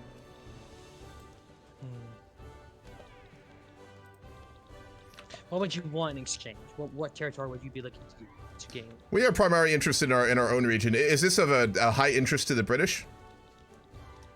Well, diplomatic relations with the Portuguese are something we do not wish to give up, to be severely, because this apparently is of hot contention with the Portuguese, and we really value their relations to us. Oh, I mean, one thing we might bring to mind is, for example, the Trucial states in Arabia. I know that's a British holding, but I know that you primarily got influence there to offset the pirates raiding your ships moving through, obviously, the Red Sea from India, correct? I believe so, yes. GB, is that correct? Out of RP, the Trucial states had a bunch of pirates back in the day, and they raided all your ships. That's why you basically made an agreement with them where you basically pay them to not do it, and you kind of got influence over their government. Oh. So one thing we might be interested in is we would be open potentially the transferring of Zanzibar to whoever it might concern if we could get the Trucial states under our direct control. Obviously maintaining all the agreements to stop piracy, of course. Does sound good to me. I think the agreement sound right now is carte blanche on Trucial states in exchange for British dominion over Zanzibar. That would be completely agreeable to us. Very well. Out of RP, I need that in writing, don't I? I need to put like a document together that issues that statement, correct? You don't have to. I mean, it's nice if you do those sorts of things, but it's not explicitly required. I'll just put a statement in saying that we transfer of Zanzibar. The issue there is Oman. Zanzibar is a vassal, or is part of Oman. Can I state transfer my territory, my subject's territory? Let me look. We were talking about that. We were talking about how difficult that would be. Portugal suggested a diplomatic play where you just have to back down. But we could talk to Hastening to see about what we could do with that. I'd be fine with a save edit. So we could just say that it's happened, and then obviously we do allow save edits, so Hastening could just go in and just switch it around, basically. Alright, that sounds good to me. So cool. Foreign Secretary, we have to speak. Diplomat of Iran. I believe the Prime Minister, there will be more that we want to talk about, especially after we have seen the true nature of the Russians and of the Egyptians. However, I first wish to speak with the Foreign Secretary to define a common foreign policy before we speak with the state of Iran. That is completely agreeable. We obviously, there was no formal treaty ever made, but I am glad to see that we are not the only ones who see the Russians for what they are now, and we do look forward to a response on that. It sounds like we have brokered a deal regarding Zanzibar and the Trucial states, in which case I will return to the embassy of Iran here in London. Feel free to call upon me when you have reached a conclusion regarding further discussions. Perfect. Thank you for your time. Was there something else? Oh no, that's okay. all. Very well. Well, that is very unexpected, but a very nice agreement. So what happened was the Portuguese are getting really pissed about Zanzibar being, I guess, Iranian. As a result, we just brokered a deal where it's going to be transferred to the British, so it's not our problem anymore, and we're going to get transferred control of the Trucial states, meaning we'll have complete dominion of the Gulf, except for, obviously, the Trucial coast, which technically would be included in that deal. So then we just have to occupy Bahrain, and the Persian Gulf will be completely ours once we take Nesht, if we take Nesht. I mean, that's an if, not a win, right? So that is a shockingly good deal to come about by that. So wonderful. Very happy with that. I got a question about multiculturalism. My parliament has 60% support of it. Is it valid RP to interact it? No. You can do it, but you have to do a lot of roleplay for that. We have in our rule set for Vicky 3 a couple different laws that we say basically are so just monumental for doing, like culturally and just generally, that you need to roleplay it out. So to get multiculturalism, you can do it. You just have to do some roleplay. I don't mean like 5 sentences about like, you know, accepting cultures. I mean, you have to do multiple posts talking about shifting, you know, acceptances for cultures, changes and that sort of stuff. You can, it'll take a while though. Hello, who is this? It's Portugal. Ah, greetings. Have the British informed you of the deal that we came to? I just saw the, yes, sort of. I need to work out of character with you because I'm not sure how we're going to do this. So out of RP, we're going to put in a save edit request. So between games, Hastening will give Zanzibar to the British, and he'll give the Trucial states to me as a puppet, which is the deal that we made. Awesome. Okay. Yep. But for like officially, like right now, it's already happened, so the map hasn't changed. But Zanzibar is technically the British right now. So. Okay. Yep. I'm just making sure. That makes sense. Okay. And that worked out perfectly good. That makes Yep. that was good RP. Everyone walked out of that happy, I think. So Okay. Well, back in character. Well, the Persian. I want to. My diplomatic corps apologizes for our messages getting leaked. That was our fault. And we wish to move forward in peaceful relations with Persia. And we see no reason now that we are out of each other's spheres of influence and colonial efforts that we can't, be good trade partners. absolutely. I mean, the contention over Zanzibar was one that frankly really did disinterest Iran. That kind of wasn't our main goal when we attempted to secure Oman and the Arabian Peninsula. We were concerned more with the Egyptian situation in question. So Zanzibar was never a big deal to us. We just don't simply want to obviously get rolled over and given away territory. There's, I think, a habit with Western powers taking advantage of us, and we're tired of it. But we're glad that we came to an agreement, and we're open to all manner of commercial interest with the Portuguese. Sounds good. Well, thank you very much, and you have a good day. You as well. Free Yemen. You haven't banned slavery yet. Your people want it banned. No, they really don't. They really don't. I can show you.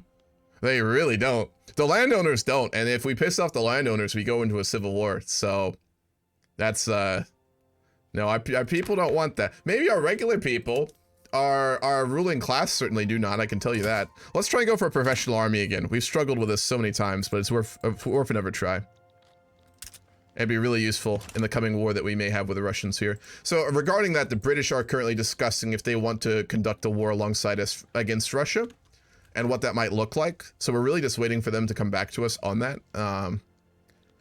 I have a feeling that given they kind of more or less lost in Egypt, they're going to either say they don't want to do it or they want to do it, but they want to wait to be able to rebuild and modernize their military. It'll probably be one of the two. So we'll have to see what happens there.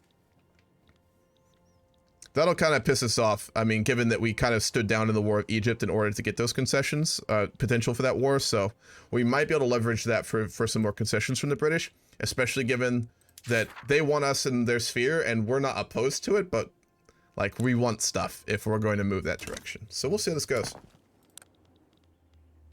I'm going to not make quite so many naval bases. We'll do another 5. That's what we'll do.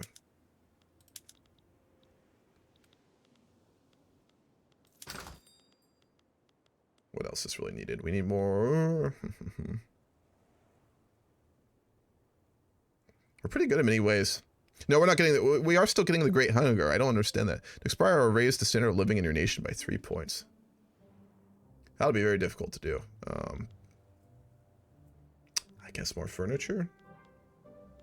That's an option. We could do more furniture. We can import furniture. Let's see about that. We'll import a bunch of French furniture. We'll import some German clothing. We'll import some British grain.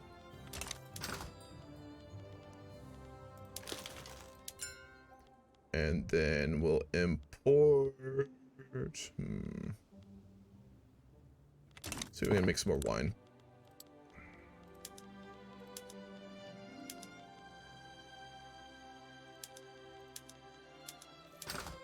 And then maybe some more ceramics. If we do some lead, if we get 133 lead, we can get all the glass we need. But ceramics is really what we want.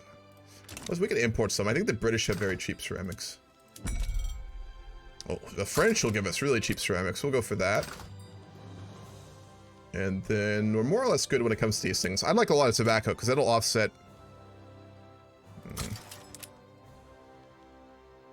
Tobacco would offset our opium usage of our people because it's another thing kind of like that. What about tea imports? Grain, that wouldn't be bad. And then some coffee imports perhaps. Nope, not really an option. Okay, we'll go with that for now then. Will getting market access to newly acquired Yemeni provinces help with standard of living? You know, it probably would. Do I not have a port there? I don't have a port. No, there is a port. I bet it's just because our ports aren't manned. No, they are manned. Let's make them cargo ports.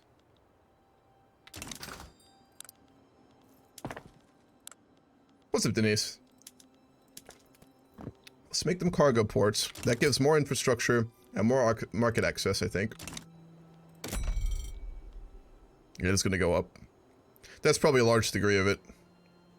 Did I rearrange my bedroom? No, the lighting's weird. It looks very orange, doesn't it? I just had a bulb that blowed out on one of my lights I use for streaming, so I have to go get a light bulb. So, no. I didn't rearrange my room, I'm just missing a light right now. I apologize for the Halloween tint on everything.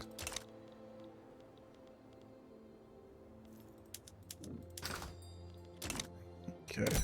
Market access did go up a fair bit. Yeah, we'll have full market access if we get that fully manned, so let's do that, and then let's go ahead and... Hey, clippers are really expensive. Really?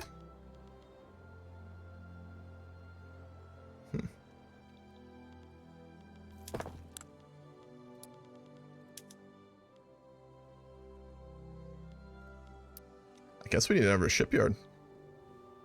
I mean, we did just expand our navy, so that makes sense. Okay, we'll build another shipyard. In Fars. And then... go ahead and do more silk. 1, 2, 3. And then let's go ahead and offset our coal costs as well. We'll do 3 of those as well. Cool. Looking good. Mirza Akazi Iravani, the leader of the landowners, has been openly preaching about the benefits that a mysterious and secret political gamble could bring to our government. When asked for details, he smiles coyly, refusing to elaborate. What a fucking tease! Just tell us, you fucking dick. Expert political operator. We're gonna tell him no. You're gonna follow SRJ. Now, he's a expert political operator. He'd know not to let things happen politically without his control, so we'll say no on that. What's your religious policy? Total religious, I think. Yeah, state religion. The Shah is very religious. We're not going to change that as long as he's alive or we don't have people demanding it. He's a very religious man. You need a lot of dyes, too. We're exporting a lot of dyes. Who are we exporting dyes to? Primarily to the Ottomans and a little bit to the Germans. They're very profitable. Yeah, let's go ahead and expand our dye production then. Thing is, it's in Khorasan. We'll build it up in Sistan. Khorasan's where our opium fields are, so we want that. Oh shit! What's up, Jimmy? You got VIP? All right. Let me give that to you. Remember how to do this. I think it's /VIP. I haven't given out one of these in forever. Jimmy, 300, 5, 6, 7. All right. Glad you watched. Thank you for watching, man. Appreciate it. I haven't given out one of those in probably like 6 months. My God. So, thank you for watching me that much, man. My God. Appreciate you, Jimmy.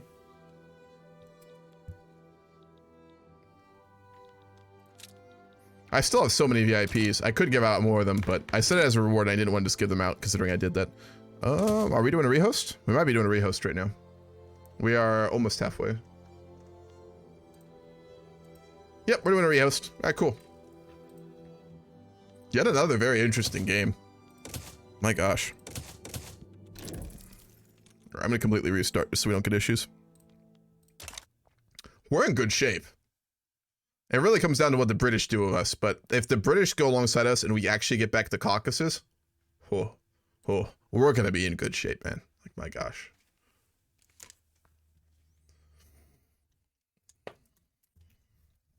I think there's a way to change the tint on my fucking camera too. I want to see if I can make myself not look like I'm deep fried in a second here until I get that light bulb. How long have I had that thing? That lasted like a year. It's not too bad, I guess.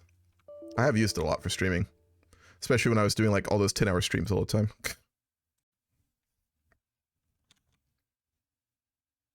Wait, look, I think there's a way to do this. Video capture device. Filter.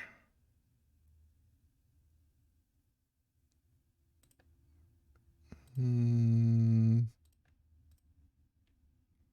color correction. I've done this on thumbnails enough. I should know how to fucking do this. That's not the right one. Hue shift? Nope, that's not right. There we go. That's better. Turn down saturation. Just like I'm doing a thumbnail. Nope, that ain't it. Ah, fuck, go back. Bear with me. Technical issues. I haven't fucked with these settings. It's so goddamn long. There we go. That's a little bit better. I have a feeling it might be World War I over the Caucasus. It could get out of hand very quickly. That's why we tried to talk to the Germans to get them to help alleviate any major war that might happen. Because if it's a world war, we're gonna get fucked up. It's going really good, Moose. How about you? How's Austria going for you? How's everything over there in Austria? I never got a response from your ambassador after wanting to try a bunch of our opium. So I assume that the Austrians are different from the Germans and that they don't care for the stuff.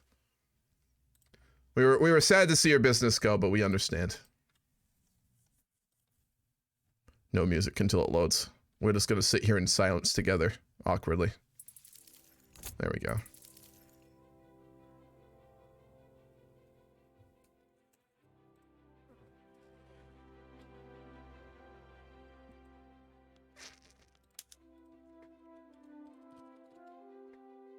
I just saw the website. It's really cool. So many scenarios made. I've not seen something like this before for an RP server. Yeah, we've really tried to make things interesting. Like, the one thing I always want to do with this RP server is not get stagnant and try and just make RP more interesting. So, yep. People worked on some pretty cool scenarios. We've got a big GC team too. Starting in January, we got a lot of fun games planned. It's a case of like, I want to play in all of them and I don't have the time for it. Fuck.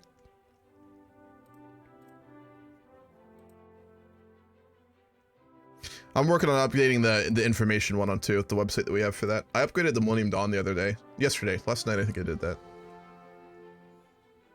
Alright, now we sit here and wait for the ID. Beautiful. Officer, so what happened to the Persian king was a bit horrifying to say the least. I'm not surprised. He does have a... Is this the Shah of Iran? Greetings, this is the Grand Vizier. The Shah is predisposed. Who am I speaking with? This is an envoy from Egypt. However, the Russians have arrived unrelated to me. Russia, could you, unless you're here to speak with Iran, I'll speak to you briefly. I'm going. Anyway, I am here to invite you to a conference that I am going to be hosting with the Austrians and the Russians about the future of the Ottoman Empire.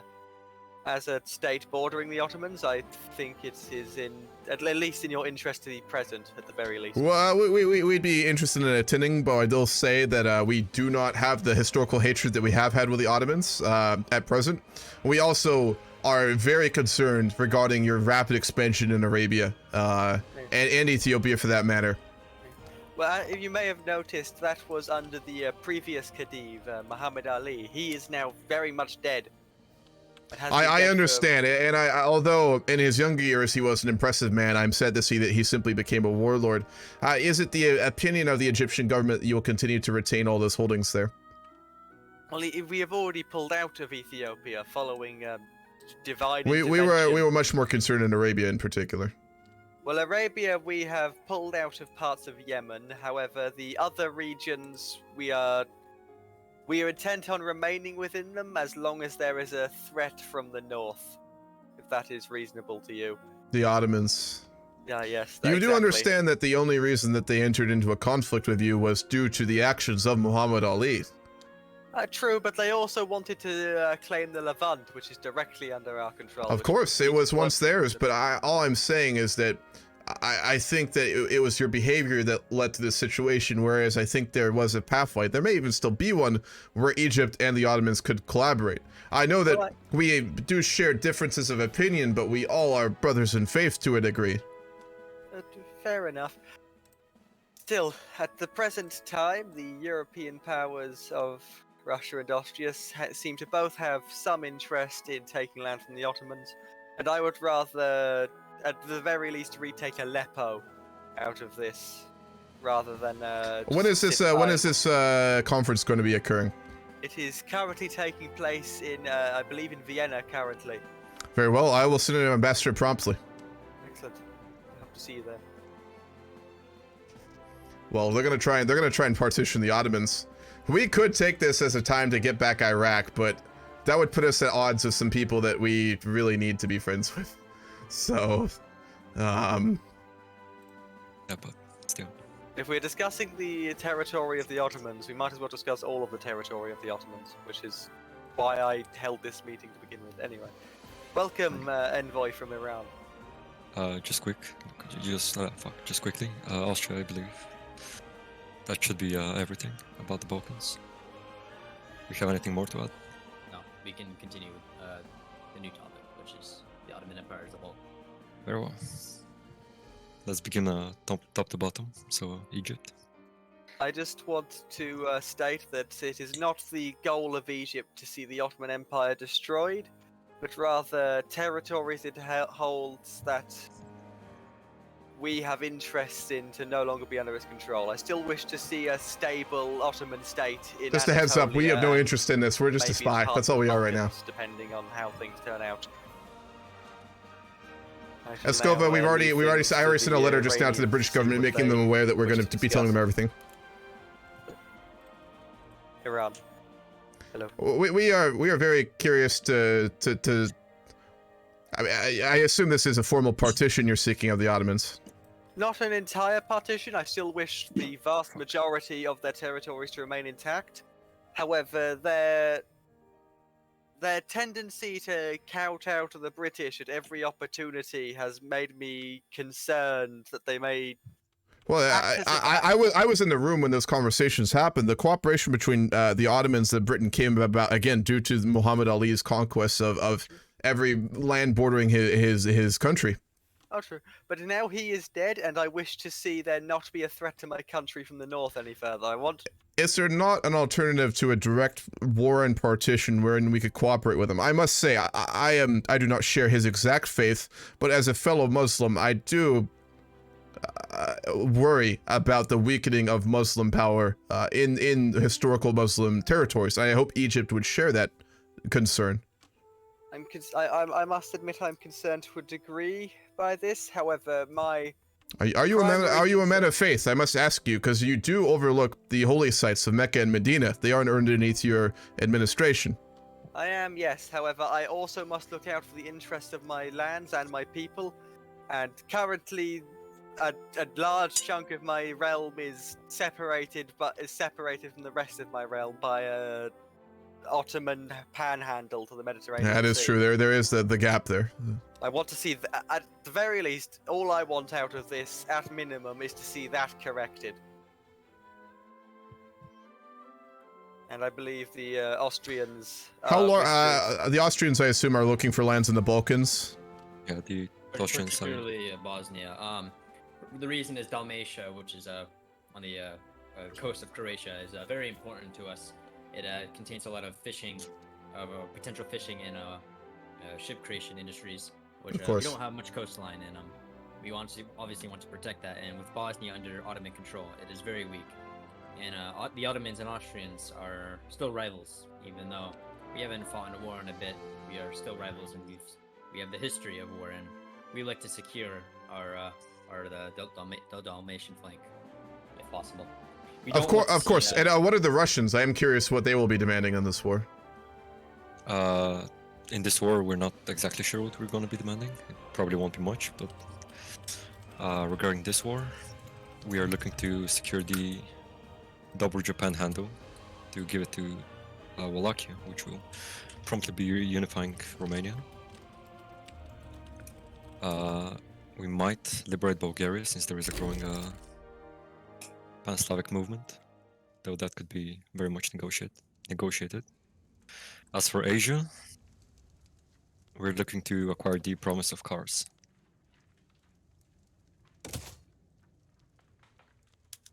I see. That will be all.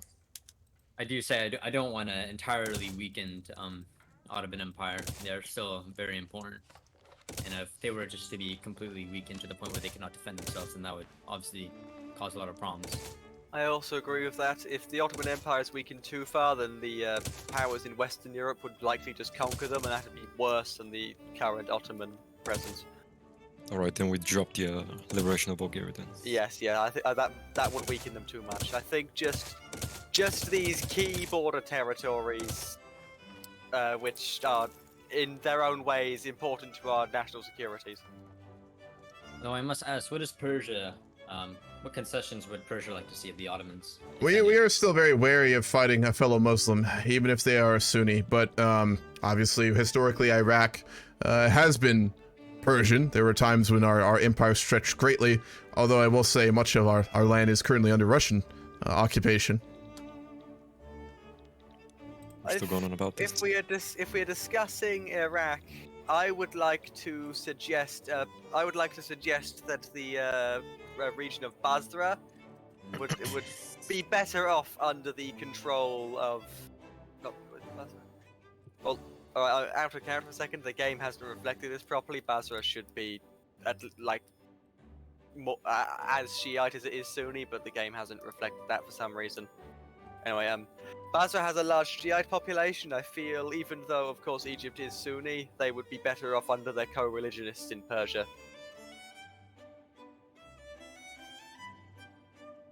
What does the Iranian ambassador have to say to that? This is, although we are interested in those lands most certainly, as especially, does Egypt already not have enough land in the region? You control so much of Arabia. All I seek is the returning of Aleppo.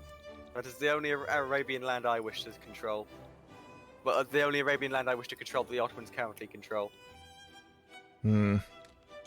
Also, if we are discussing expansion to Arabia, I must remind you that you recently invaded the provinces of Yemen. Absolutely. We were offsetting your influence in the region as, again, we do not wish to see Egyptian control over all of the Arabian Peninsula. That is... I suppose it is reasonable, but still, do not critique us for wanting to take a single region in Arabia that, may I remind you, is acting to divide my country when you are in... you speak of Aleppo. I mean, that is the Levant. That is not in Arabia. It is part of the Arabian cultural... I'm referring to Arabia as in the cultural sphere. I understand. Region. If we just mean the peninsula, then no, I have no desires for any more land in Arabia. But I believe if we all go to the Ottomans as a united front, all demanding only small bits only demanding these small border territories, they are very likely to give in, and there will be no further bloodshed. Which I think we can all agree is a better result than all of us aside from Persia, obviously, than many of us individually attempting to secure these goals. Because I'm a bit concerned about the international reaction to this, particularly on the British. The British, may I remind you, lost thousands of men attempting to storm a delta held by Napoleonic-era line infantry. They are not going to... They can complain all they like. You are aware that they are in the process of completely modernizing and expanding their whole military, I hope.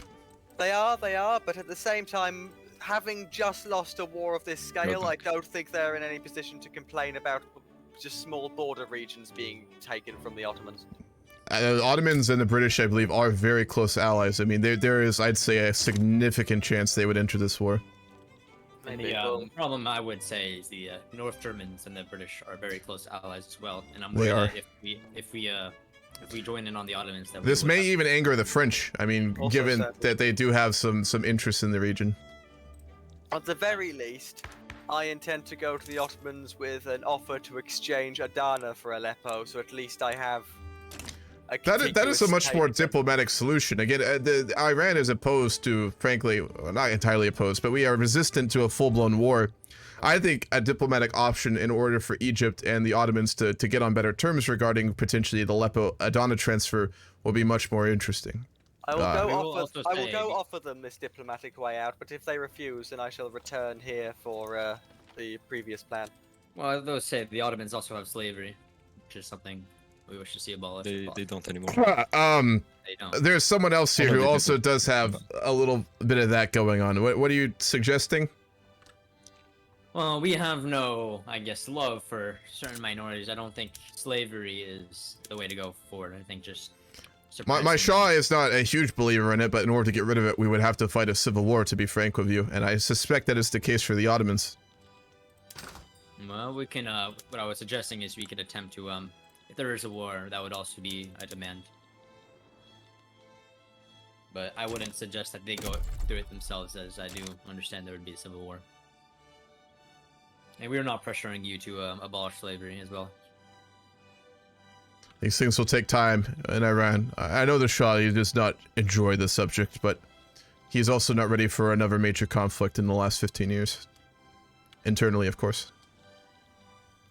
Is there anything else we wish to speak of, though, regarding the Ottomans?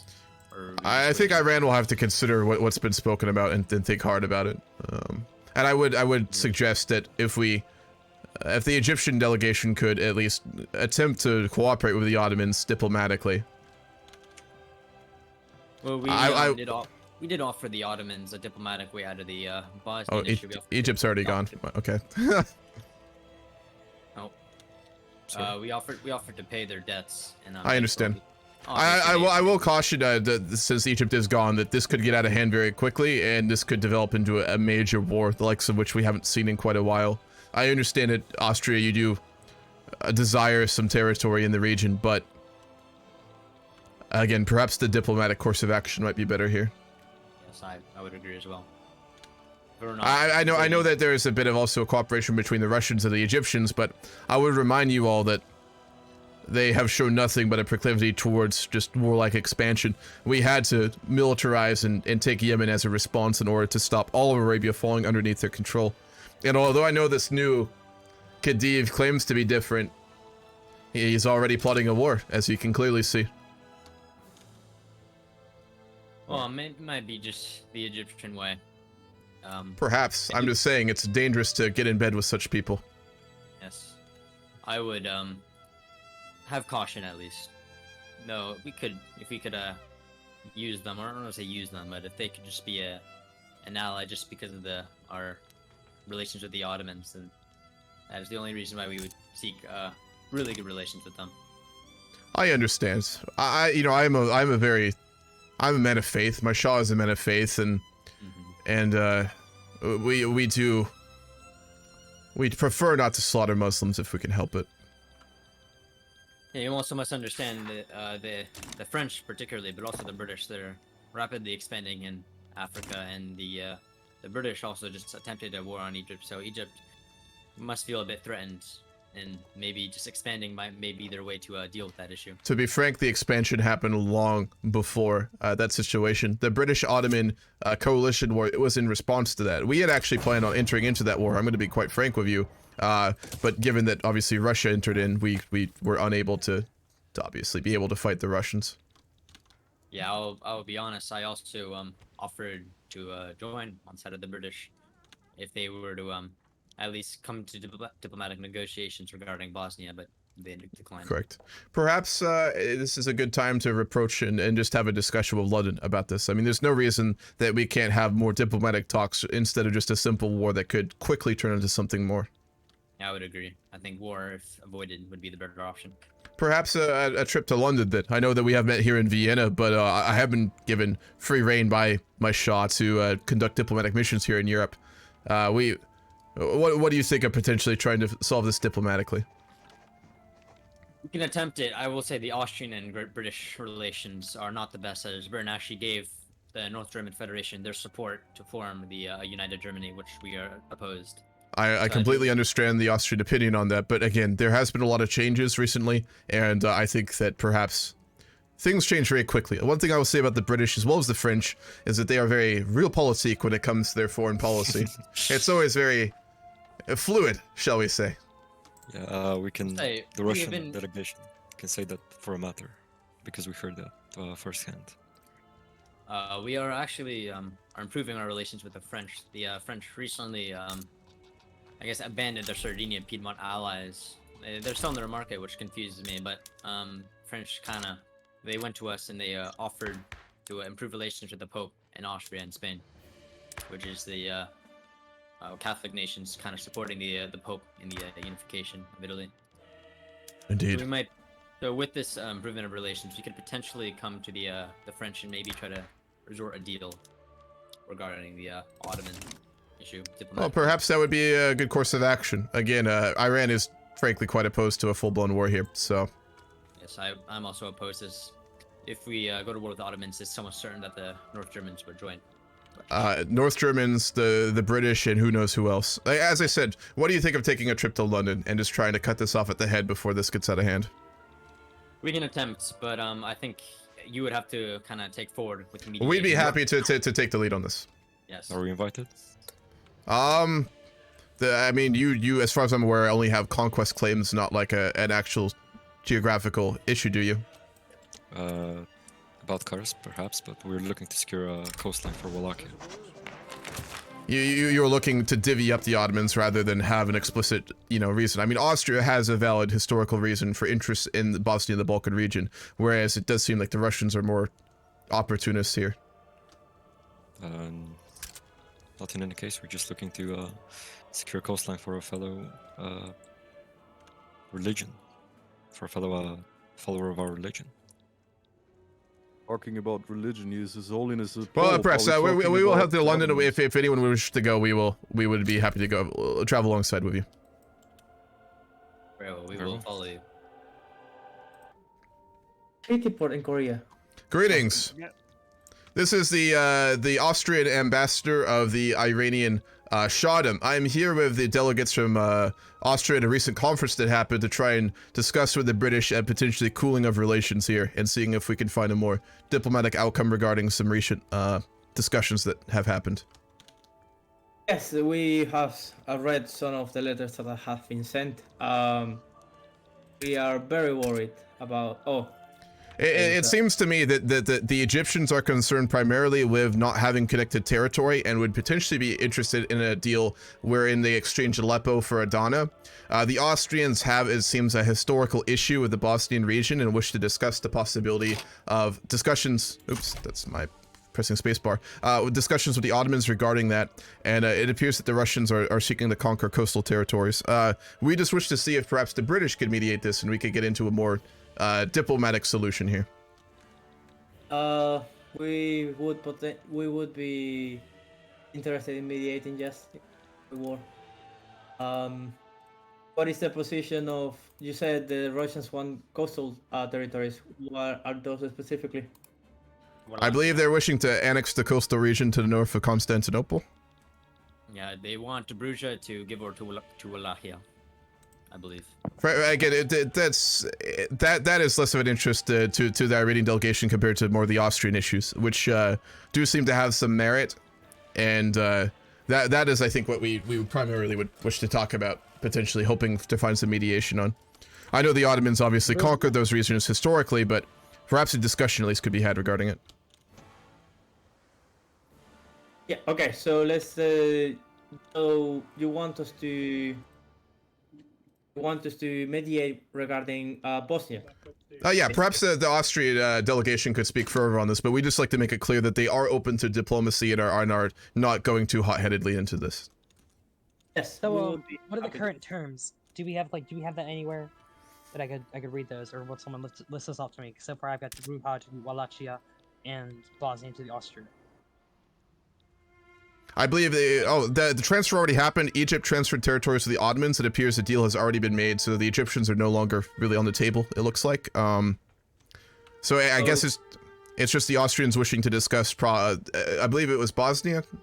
Yes. Bosnia and then Gruha. But would the Ottomans get in exchange then? If the Austrians are getting something? I don't while they're talking about this, if we can be diplomatic and can push Russia to the side in these negotiations, we can potentially get Europe to be more friendly to us and the British, and more hostile to the Russians. That's what we're trying to do here. End that rivalry and just trying to improve relations as well as kind of have a mutual foreign policy. Because we don't want to be hostile to the Austrians. If anything, we want the Austrians more on the British side and our side, and then push Russia to the side here. That's the goal. Bring them in Austria can weigh in on Is there an Ottoman delegate on London right now? There isn't. No. Perhaps someone could call for him? I'll go. I will send for him. Alright. Great Britain, if I may, this is the Mexican envoy. We wish to just close the transfer of British police to Mexico, we transferred all of our Pacific Of course. infrastructure too. Ottoman We will Empire. do- Thank you. This is in Central America. So, Austria, can you state your demands over Bosnia again? Thank you. Pardon? Could you I did not hear you. The Ottomans are here. Let's just clarify, these aren't demands, this is a negotiation, that's why we're here. We, can you restate? if these negotiations fail, we won't go to war. But we were just hoping we could get a You will- treaty going. But Are you saying you will go to war if the we negotiations? would, no, we would not. No, we they will would not. not go to war. No war. What a large trap. But we would again like to see. Are people some bullying the sick man? They're trying to. We're trying to basically help the Ottomans out here, because they're more friendly to us than everyone else here. That would be amenable. Can you explain your position to the Ottoman delegation now that they are here? Well, Dalmatia is very important to us, which is next to Bosnia. It has our fishing, a lot of fishing industries in Dalmatia, as well as a big part of our coastline, and we would like to secure its flank with Bosnia. And of course, the Ottoman and the Austrians don't have the best of relations, which means we cannot guarantee peace on that border at the moment, no matter what agreement we go to at the moment. And we are seeing if we could potentially buy the region or offer any concession the Ottomans would request in exchange for that region. Hello. Is a diplomat of Britain available? Yes, I am. What would you like to speak about? Let me alone. You go to another room so we can continue the discussion regarding the Austria. Yes. Bosnia. Thank you. Okay. The Ottoman delegation. Is there anything that Austria could provide to the Ottomans in exchange for this? We believe that just win relations is not enough. I mean, we haven't made any aggressive stances towards Austria. You must understand we are still rivals, and we have a history of war. We're rivals. There's a history of war, but that doesn't mean there has to be a future of war. And that's just why we are trying to have a more diplomatic resolution. But Bosnia is just too big of a state to hand over, to be honest, to relinquish. It's just got too many people, too much productivity potential, tax income, etc. Would perhaps the exchange in Ottoman and perhaps even British support for Austria getting back some of its former control in like the Italian city-state areas of like Modena and Parma, for example, which although are under the influence of Sardinia and Piedmont are still independent. Austria having a historical interest in that region, and those states I'm sure being real strategic interest to the Austrians, perhaps a balancing out of this would be the support of gathered countries in Austria getting dominion over that region in exchange for Austria being willing to accept the Bosnian situation. Well, the problem is that might cause issues with us potentially. We understand Sardinia is on the market, on the French market, but that could potentially be a solution. Yes. Perhaps if we discuss this with the French. Yes, I think getting the French in here would. I believe that they obviously cooperate with the Sardinians, but again, Medina and Parma are both independent, and it could be cooperative. I'm sure the French would also wish to not see any major conflict, and obviously, again, less warfare is more good trade between all the European powers. Well, one thing we would still want to see is some sort of guarantee that the Ottomans will not go on an offensive war against the Austrians. If there's some way we could guarantee that. Perhaps a non-aggression pact between the Ottomans and the Austrians? I would agree. Why not both stay in Bosnia? Again, No. the Ottomans are against that. Personally, we would be fine with that if it was independent, but... Is the Bosnian issue then like a more of a worry from Austria of a potential war of the Ottomans like down the line? Yes. Particularly, we are... we're just worried in general. The Ottomans are still our rival. We are surrounded by the Ottomans and then the North Germans to our north, and well, we haven't had too much aggressive posturing from the Ottomans. The North Germans are known for their diplomatic maneuvers, as they have once had a great relationship with Sardinia, Piedmont, and we are worried that they could potentially do the same with the Ottomans, and just our north and southern flanks would be very vulnerable. if potentially if Austria commits itself makes a commitment as well to protect the integrity of the Ottoman Empire borders, that could be an agreement. And Great Britain would maybe make an agreement that if the Ottomans were to go into a war of aggression against Austria, Great Britain would side. No, I would say Britain. I don't think Britain should be the guarantee here, as the British have extensive relations with the North Germans, and Britain supports the North German Federation in North Germans and forming a united Germany. And clearly, if you would side with the Germans. Perhaps an alternative discussion here. There are many states gathered here today, I think, with similar interests on this matter. Perhaps an agreement with a non-aggression pact between Austria and Ottomans for the extended future, wherein all states gathered would agree to embargo the country that would declare an offensive war. Obviously, we are all very interconnected here in our markets, and embargoing everyone, a certain country, would frankly destroy their economy and make them unable to wage war.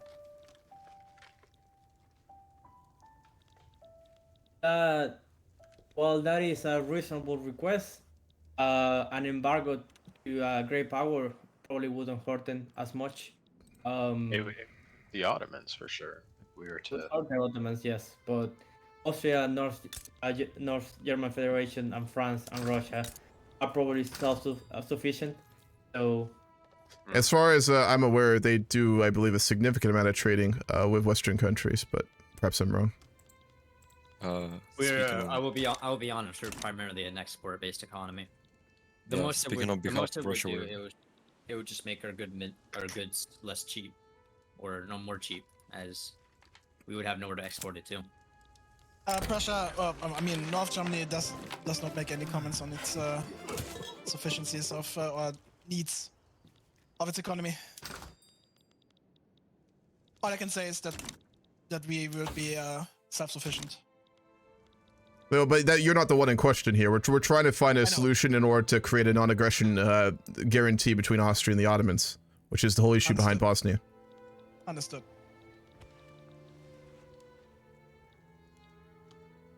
So going back to the Italy proposal, would Austria be happy with that? Because can you go over it again so I can? Austria would get influence in the regions of Parma and Modena. We are not seeking more influence. We want the Pope. If we were to see in a unified Italy, we would wish to see the Pope. As a Catholic nation, we would like to see the Pope unify Italy. So we would see those two nations most likely go to the Papal States rather than Austria, if such an agreement. Again, this is an issue of threat in the bulk of Bosnia. As far as we see it, we need to find a way to get both parties happy with an arrangement that would de-incentivize both of them from entering into a conflict in the future there. I think we should get the French on board, or here, as that they would have an interest. Sardinia Piedmont is in their market. And I don't think we shouldn't continue in too much diplomacy until they are here, as their disagreement in this would most likely strike that down. So if we can get the French in here. Well, I would just have to say Great Britain is not going to be willing to sign anything coming from the French. I'm gonna call the French. Well, then now it severely complicate this. You don't need to sign an agreement, we just need to get a general sentiment here. I mean, this is more about securing not a major conflict between the Ottomans and the Austrians. You don't have to agree together, we just need to get a general sentiment on the issue. That's what I'm trying to say, a diplomat from Iran. Sentiments that are not on paper are nothing but words. Great Britain doesn't care for sentiments of a delegation. We want written treaties. Otherwise, this is not going to work. We of course want to make sure Austria feels safe, and I think the best way to do that is to get a written agreement from all the parties involved. What was that? Delegate from the Ionian Islands? Are you alright? The delegate of the Ionian Islands is... There was no war. Escape. We're trying to I'm trying to maneuver so that the Ottomans and the Austrians get a peace, that Austria wouldn't intervene with Russia. London is world famous. We're doing much of diplomacy. I'm trying to isolate The Russia. clouds and the But rain Britain's looks kind of really fucking nice. it.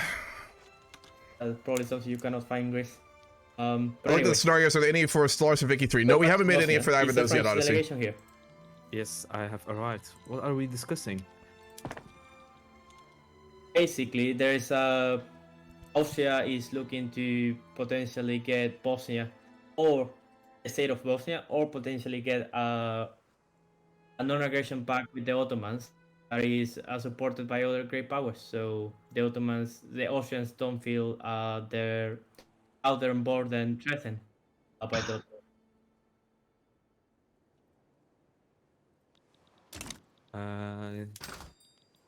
Yes. Yes. This would come at the sacrifice of Sardinia Piedmont. Could you elaborate more on the sacrifice of Sardinia Piedmont?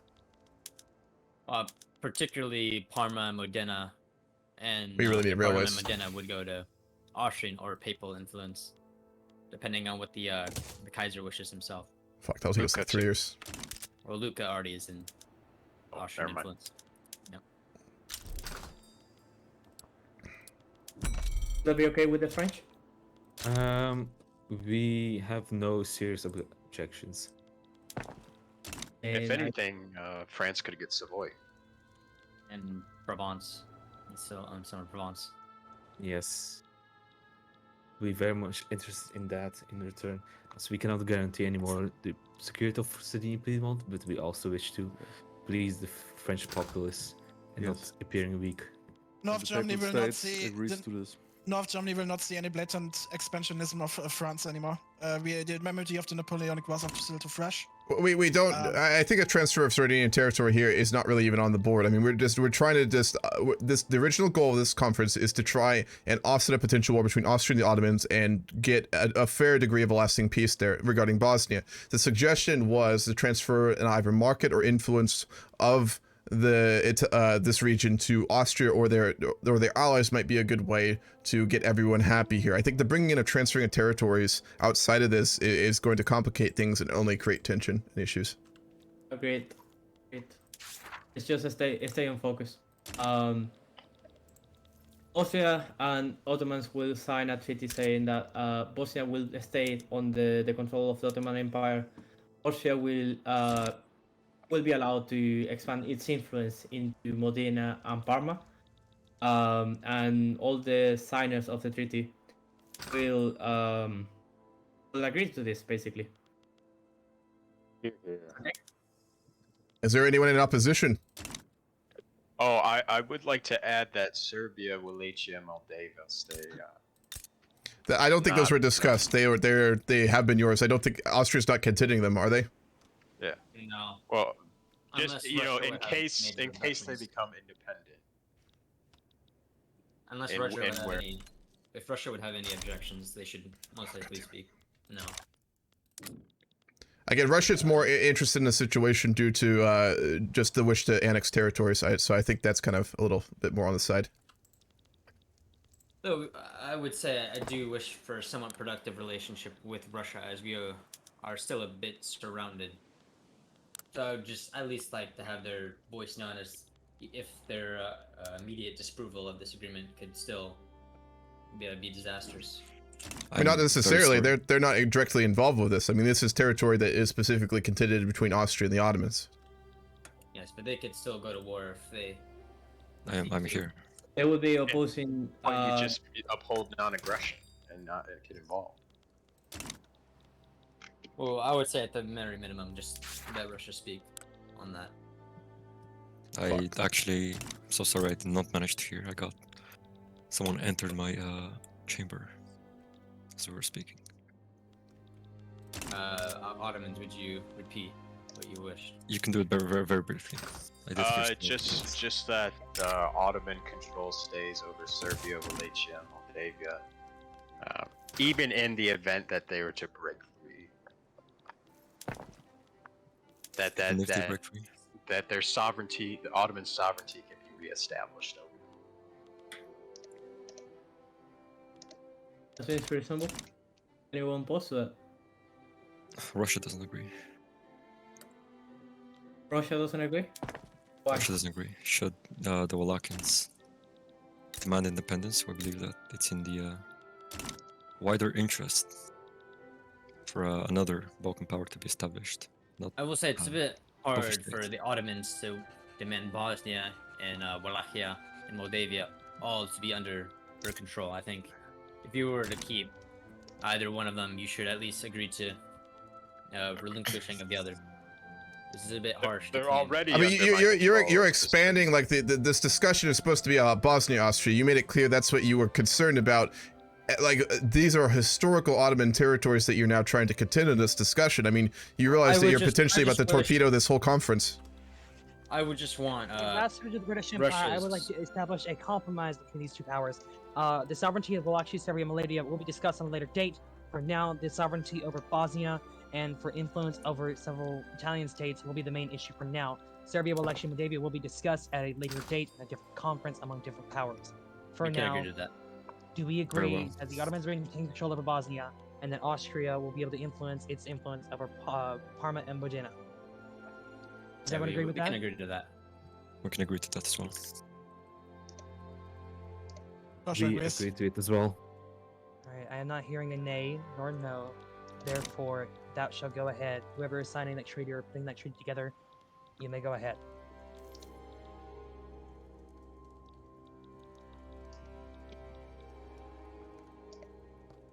Regarding the Italian territories, though, so it is just Parma and Modena. I think that Austria would rather see that go to the Papal States rather than Austria itself. If we can have maybe the Pope speak on this, if possible. I mean, it's if it's that's kind of almost again a separate issue, though, is it not at this point? I mean, if it was your influence involved with it, I mean, yes, but the Papal States are a whole different player. Yes, I mean, that's an Italian issue if you wanted to go to the Papal States, which would be separate from this conference. Again, it's regarding the Ottoman and the Austrian issue.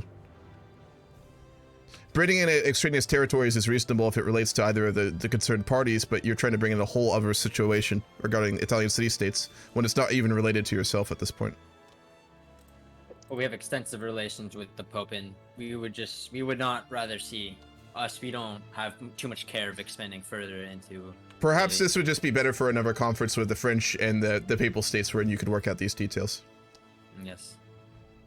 Great. But I don't think the concessions of Parma and Modena would work at the moment, as we have no. What's the van cunts? We mainly, if we can just get the non-aggression pact, we could potentially, that could potentially be all we would need.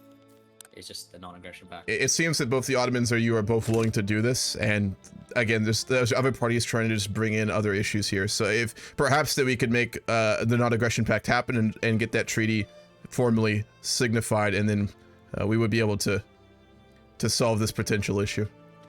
For now. Agreed. Would anyone oppose? Which I don't think would matter actually. I think that is just an issue regarding the Ottomans and Austrians. If not, we could. The Ottoman delegation, are you in agreement on this? Yep, that's good. Wonderful. Well, it seems like these talks have been very fruitful. Yes, I think so.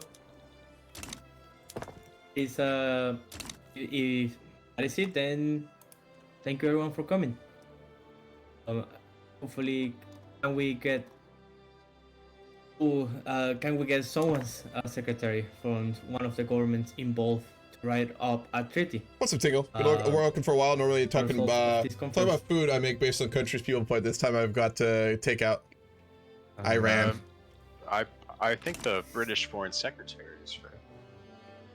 Well, this doesn't completely concern us, and there's many things that we must attend to. So I would rather someone from the Austria government or the Ottoman administration write it up. I guess I could attempt. Okay. Perhaps if the Ottomans and the Austrians could go into a channel and just like work out like a treaty and just write that up. I don't know how detailed you guys want to go with it, but at least a post, Yep.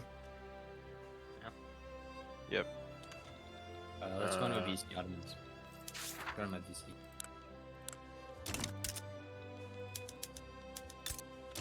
Fuck, we really need railways. Goddamn, it's an issue. Okay, so is the diplomat? Oh, okay, there's a lot of people. Who wishes to stay in London, or who is here just to? I'm 6 on board.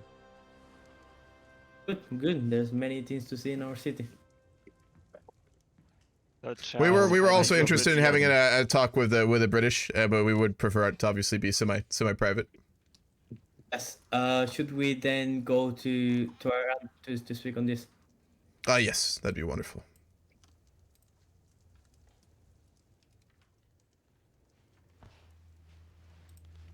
All right, we got mostly what we wanted out of that. I didn't want Austria to get hostile here. Austria and the Russians are still semi-friendly though, so that's worrying. Hello there. It's good to have a chance to speak alone. Right? I said it's nice for us to finally have a chance to speak without 100 ambassadors surrounding us. Yes, that was too many people in London. Of course, we love it, but however, we are in financial trouble right now, so expending so much money on parties and in wine, it gets very expensive very quickly. Of course. But yeah, of course, we appreciate that your delegation doesn't drink alcohol. That was they have to expend much money on that, so thank you. Of course. Regarding Russia, and this is the Prime Minister speaking. I still have to discuss matters with the Foreign Secretary. It has been, I believe, 2 years now since we had that talk. Yes, it's been a while. Let's just say. I mean, I think given the proclivity of Iran towards torpedoing attempted coalition war on the Ottomans and looking after the interests of Britain, we've definitely shown our friendship here. And given our mutual interest in Russia, we're really curious to see what is holding you back at this point. Yes. So it's mostly after experiences that we had on the Egyptian war. We are now looking into potentially repeat the foreign policy that worked so well during the Napoleonic Wars. Basically, we are very interested in fighting a war with our pockets rather than with our armies. While the naval officers and the navy in general performed excellently during the Egyptian war, or land army, I have to say, of course, this is private, just between two delegates. Our army didn't do too well.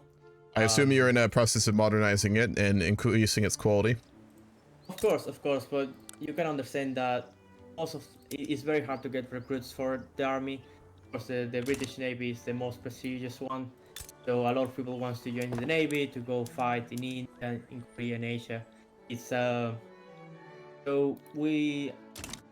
for us, the idea of having a land war where we have to commit is not something we would enjoy. We would be happy to, of course, to provide support in terms of monetary and financial support. I mean, unless you have any concept for how we might be able to acquire the troops to fight the Russians, I mean, that kind of rules out the war. I mean, like... That's why we're on this discussion, because... So to just try to understand what you're saying, then, you are at this time not interested in a war with Russia. We are interested in a war with Russia. It needs someone else on our side to be able to make that happen. I know the Ottomans are interested, but even Iran and Ottomans fighting together would not be able to defeat Iran, and that is Russia, and that's assuming no one else helps them. Of course, I'm talking about a great European power. Do you have one in mind? We do have one in mind. We are currently allies, officially allies, with the North German Federation, and it is our goal that, of course, they become our most important ally in Central Europe. However, the issue right now is that we don't have the French, the Austrians are not would not join on a war against Russia. They actually would most likely side with them if we were to go to war with them, Russia. So we are currently in a tricky situation. if I must say. We are growing quite rapidly in economic terms. So, and I have to speak with the foreign secretary. I think what might work for now is that we help Iran industrialize. We help Iran get even more powerful through financial support. We could potentially establish something that we established in the Ottoman Empire. We could establish a British Iranian company that could direct British investments in Persia, in Iran, which would help the Shah modernize the So nation. you are suggesting bankrolling Iran for the near term until a potential deal could be dealt with? Yes, that's what I'm suggesting. Thank you. We'd be open to it, but considering that, again, I'm going to be honest, we feel as though we have done a fair bit for you lately. We are, I suppose, a little disappointed that you're not willing to help us take back our territories, but we do understand it's a complicated situation. It's not a matter of not wanting to do it. It's only a matter of we want to be practical about it, right? We don't want Iran to get into a war that might damage your country. We want. I understand. In that case, we would have a proposal as an alternative. We of course would long to have back the territories in the Caucasus and be able to help our Muslim brothers and sisters there. But given that we need to wait, we need to get stronger. Bankrolling is very nice of you to offer, and we would be very open to it. But perhaps as an alternative, you might be willing to support our expansion into the Baluchi states that we used to control, that were historically Iranian. Where would that be? Kalatz and Makran. Kalat and Bukhara. I think for Bukhara that would be alright. I think you have approval from London. In terms of Kalat, you would have to speak with the governor of the East India Company regarding that. So you said Makran you'd be open with, but Kalat we'd have to speak with East India. Yes. That would be agreeable. Perfect. Then I think that could work, and we can. We also would have one last request. Would you be willing, if the East India Company is, of course, to allow them to assist us? We're still building up our navy at this time. We may be able to succeed in naval invasion. Actually, hold on. Did I build up my navy yet? I might be able to pull it off. Would you be willing to support the East India Company also assisting us in a naval invasion of Bahrain? We are very worried about Egypt, and it's the last independent state in that region. Would you be willing to assist us in securing that? Yes. In terms of if you come to an agreement with the East India Company regarding Arabic Peninsula, we are happy to support whatever plan you guys agree. Very to. well. This is agreeable to us. Again, we are disappointed regarding Russia, but we understand patience is virtue, and as time goes by, Iran only gets stronger. So we will speak with the East India Company, and we are happy that you are willing and interested in continuing to cooperate with us, even though it is perhaps not the way that we would all like to have this go. Thank you. We appreciate your understanding. Of course. We will come back to this. Our economy is growing faster than anyone else in Europe. So, wonderful. We have no doubt. Your empire is great and your wealth is exorbitant. And you said rank rolling as well. We would just like to confirm that. Yes. It's Very well. not going to be at this exact moment. We just need to face a bit of economical issues, but it should be soon. Within a couple of years? Yes, within a Very couple well. of years. In that case, the Iranian government is content with the situation. Thank you. We have to speak with the Governor General of the East India Company, but after that, we would be happy for you to just talk with them. Very well. Would you like us to go speak with him now, or would you like to go speak with him first? We would like to speak. Very well. Just let us know when you are done. Yeah, thank you. Thank you for your time. Okay. Well, that was long. I know. That was a lot of diplomacy, but that's why I fucking love these Vicky 3 games, man. I love this shit. I know it's not for everyone, man, but I love these negotiations. Like, you know, just diplomacy, just trying to outmaneuver other people and shit like that. It's so much fucking fun. I like it. I love it. More than anything else. I take this over a Hoi 4 comp game any fucking day. Anyway, so we came out of that not the way I expected. We've gotten a fuckload of little concessions and little bits of good things. I was wanting us to walk out of that having basically gotten the Ottomans and the Austrians to have stood down, to get Austria to be uninterested in Russian affairs, to sideline Russia in this whole affair, and facilitate a war with the Ottomans, us, and the British into Russia. I was hoping that's what we'd get. We did it.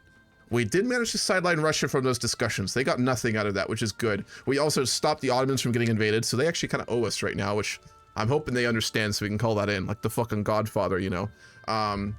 But the big things we got out of this is we managed to secure bankrolling from the British, investment capital from Britain. We managed to secure their backing of us taking the Baluchi region, which I actually didn't think we would manage to get, but it looks like we're going to be able to leverage this whole situation to secure the Baluchi region, which is very prosperous and very valuable, as well as the securing of Bahrain. So, not what I wanted to happen, but I'm walking out of this pretty happy. I mean, this really helped Iran. Again, like the Grand Vizier of Iran, he's a very political guy. He's got lots of connections in Europe, so all this makes sense. I mean, he's a really interesting guy. I'm role-playing like a historical person for the Grand Vizier, Abdul Hassan. So yeah, we're walking out of this in pretty good shape, I gotta say. So, what's up, Zonal Rope? Good to see you. I was talking to Chip. Okay, if I hot join, if not, it's I know it's late. You're welcome to join next week, man. We've got an hour left. We don't allow hot joins. We allow joining. We re-host halfway through. The games are 4 hours long. We allow people to join at the halfway mark, but that was an hour ago. You're welcome to join next week. There's plenty of stuff available. If you'd like to talk with Hastings in the Discord, yeah, there's the answer. Yeah, so if you want to talk with Hastings about joining next week, you're welcome to. So, Brothers War, what's up, Moose? Oh boy, is it? Oh my God, it is. There they go. North German Confederation versus Bavaria and Austria. This is over the future of Germany. Oh boy, it's going down. Yeah, for sure, man. You're welcome to join these games. Just gotta join at the start or you gotta join at the halfway point. So, yeah. But anyway, we'll wait until we get news back from the British and then we're gonna talk with the East India Company. How big is the Bahraini military? Non-existent. No one's backing them. We're just gonna start a play. They're probably gonna back down. So let's just do this really quick.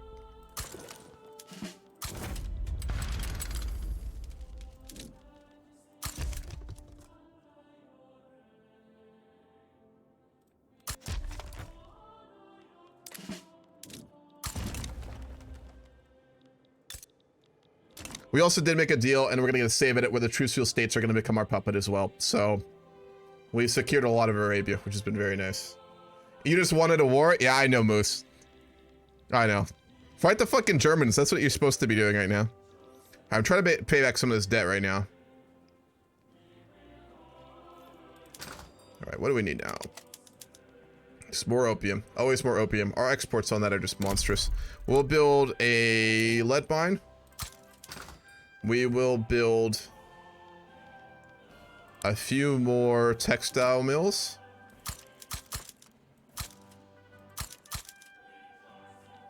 And then, at that point, we are going to... We need more wood, too. Goddamn. Trying to hit all the important things before we just go back to producing shit tons more opium. And then we'll go back to opium.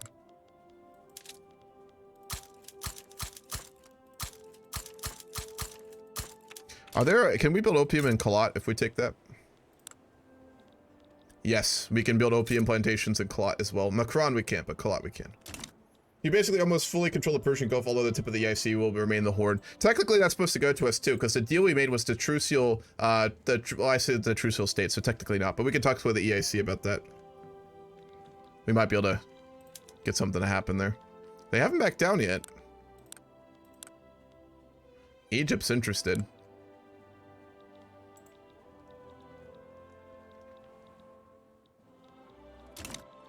Let's see if they're still talking with the EIC. Yep, they are. We'll wait a bit then. They back down. Good. All right. Yeah, we've got the whole almost all the Gulf besides the Nejd coastline and obviously the port in Basra. So, and then we're gonna definitely walk away with Makran. We might walk away with Kalat. I'm gonna wait until they're finished though, because I don't want to just piss off the EIC. We want to make sure that they're in the discussion here. By the way, who do I DM for a UN meeting in Millennium Dawn? To have one? I mean, we have one every session. So, do you want to have one throughout the week, or like, what do you mean, Jakey? May you side with the Germans? No, we're not getting involved with this. We'll support them. I mean, we already trade with them. But no, we do not want to get involved in this war. We're in a really good state, and we've done it by just very careful diplomacy. we don't want to just throw that all away and piss off the Austrians.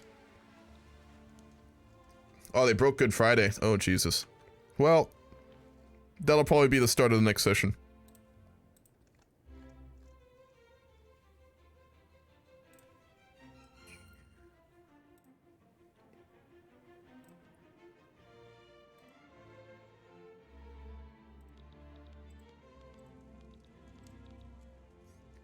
Alright, so the current state of Iran would be just rapid industrialization because of our alliances with Western powers. We're cooperating with both the Germans, the French, and the British, even though they all really dislike each other, but we managed to position ourselves right in the middle of all of them, which is what I wanted to do, and we're just getting so much investment income from them. In addition to that, we have built up massive exports to Europe, making them semi-reliant on us for things like opium, as well as dyes. We've managed to obviously secure part of Arabia through direct war and aggressive diplomacy, as well as just general diplomacy, and we have a good working relationship with the EIC. So, and the Ottomans technically owe us. I hope they understand that they owe us. Oh, revolution in the Egyptians, which we'll need to talk to them about.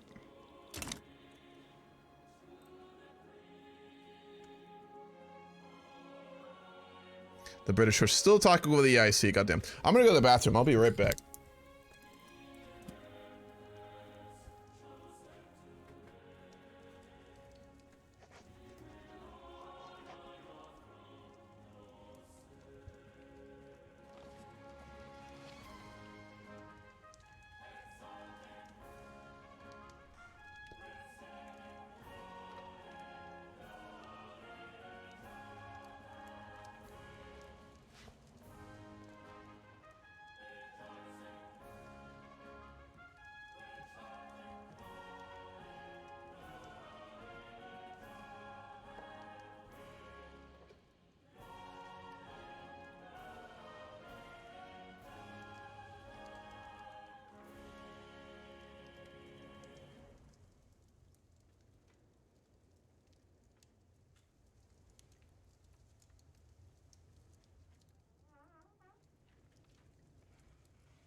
Good Friday is an agreement made between the United Kingdom's government and the IRA regarding, oh man, it was a bunch of things. Basically, there was a fuck ton of Irish terrorism back in the day. Jake can explain this way better. But the Irish, basically, the IRA and stuff were like constantly bombing and fucking with the British regarding their historical treatment, their occupation, or ownership, I guess, of parts of Ireland, and some of the things that they were doing. It was an agreement basically made after a series of bombings by the IRA and Irish paramilitary groups between the British government and I think some of them to basically, the British made a bunch of concessions and it like formally stopped like the terror. Yeah, that one. Okay.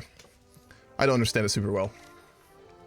Yeah, 20 years of bombing. There was a lot of bombing. All right, he's alone. Hello there. Hello. This is an ambassador from Iran. I assume the British Foreign Office has spoken with you. They spoke to me about their issues. Did they speak to you about the deal that we potentially are coming to? No, he didn't speak to me about it, but you can.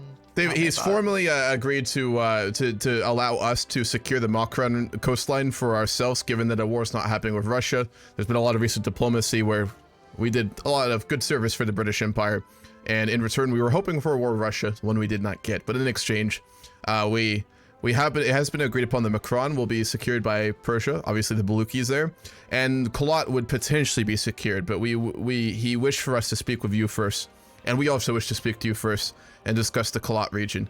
Given it is currently the border between us, it is historically Persian, Iranian. It has the Baluchis, who we obviously take pride in having as a major culture as a part of Iran, and we would like to potentially see if the EIC government would not be opposed to us controlling that region directly, given we're very close.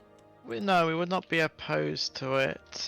We have been talking to Britain about transferring the puppet status of Afghanistan to the EIC, as we have said that Afghanistan is currently suffering because it cannot get trade to Britain.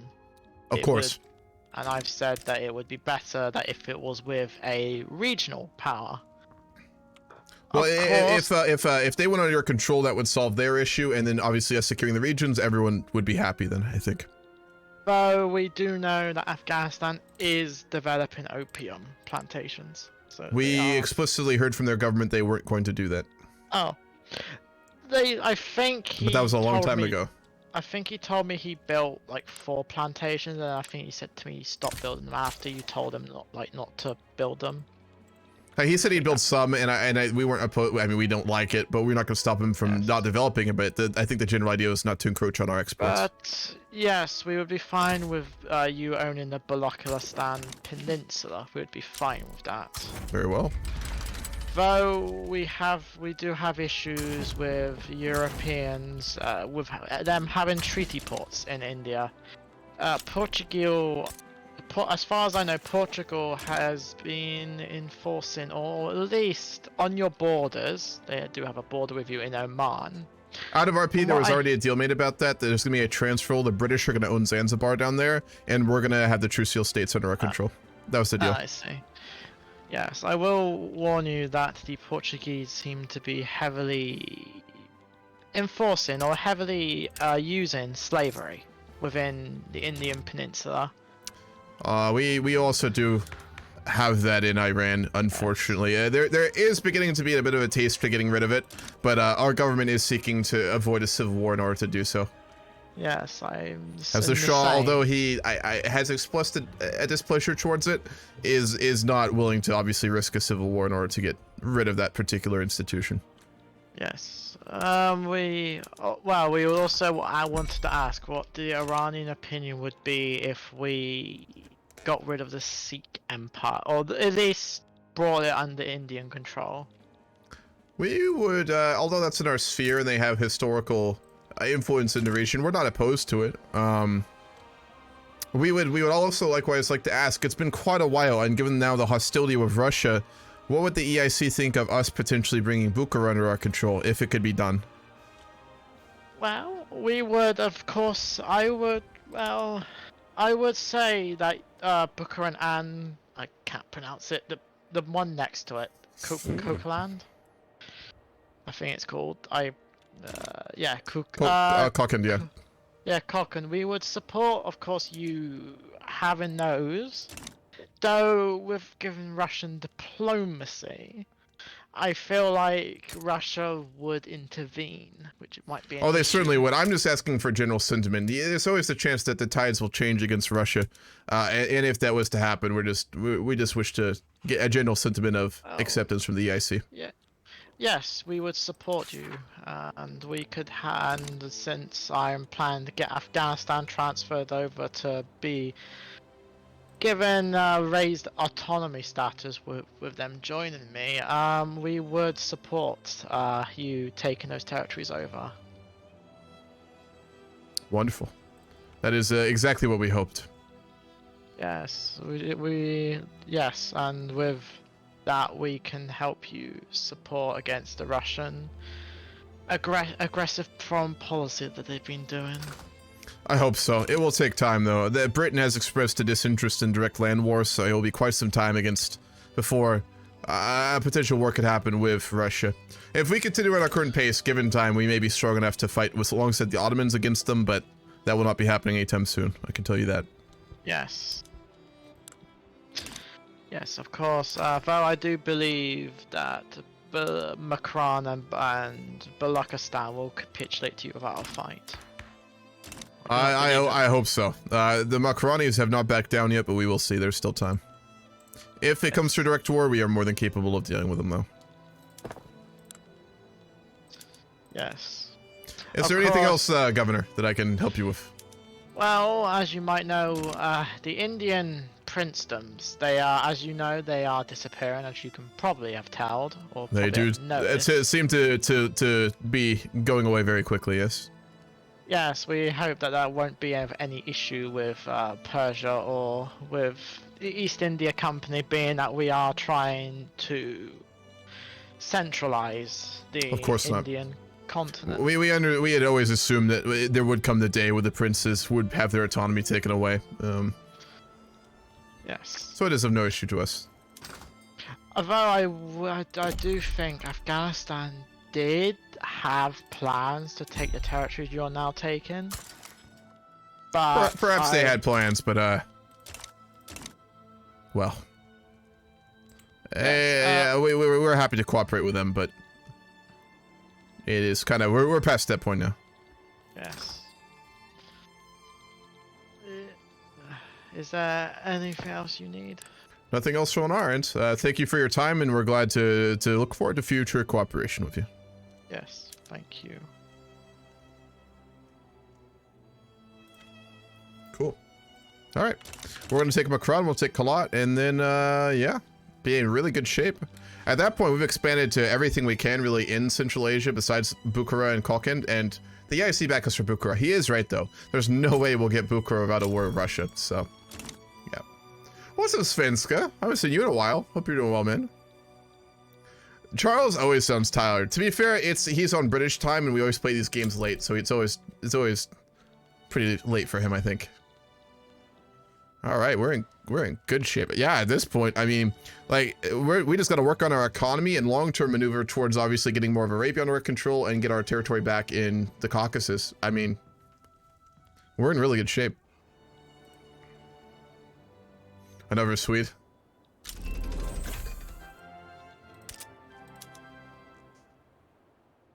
Breaking down some boxes sounds like fun. If you have cats, they're gonna hate you for that, though. I warn you. We're still losing a good degree of money. We need to raise more revenue. What I'd really like to do is change taxation to per capita. Speaking of the devil. All right, let's try and get that passed. It won't be easy to do, but we might be able to get per capita taxation passed. Yeah, Svenska's in Ohio. Poor bastard with me.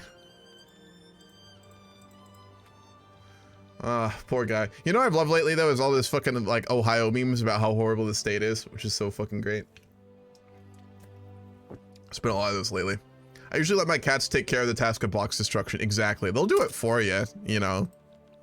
They're happy. You do less work besides picking up all the pieces of cardboard, you know. It's just fine. We gotta be able to... We actually need ammunition for our types of troops, and we can't produce ammunition buildings. What do we need for that? It's not the right one. Percussion caps. We'll work on that when we're done with railways. We really need railways. A lot of our goods in the mountains of Khorasan, like all our dyes and opium, we're not getting it to port because we don't have the infrastructure right now, so... we need it so badly. 21 months, then we'll have railways. That'll be huge. The Ohio memes are kind of weird to me since I'm from Florida and we used to be the crazy state. Yeah, true. They're gonna fight us. All right. We'll go the hard way then. I'll give our Navy a chance to get some action too.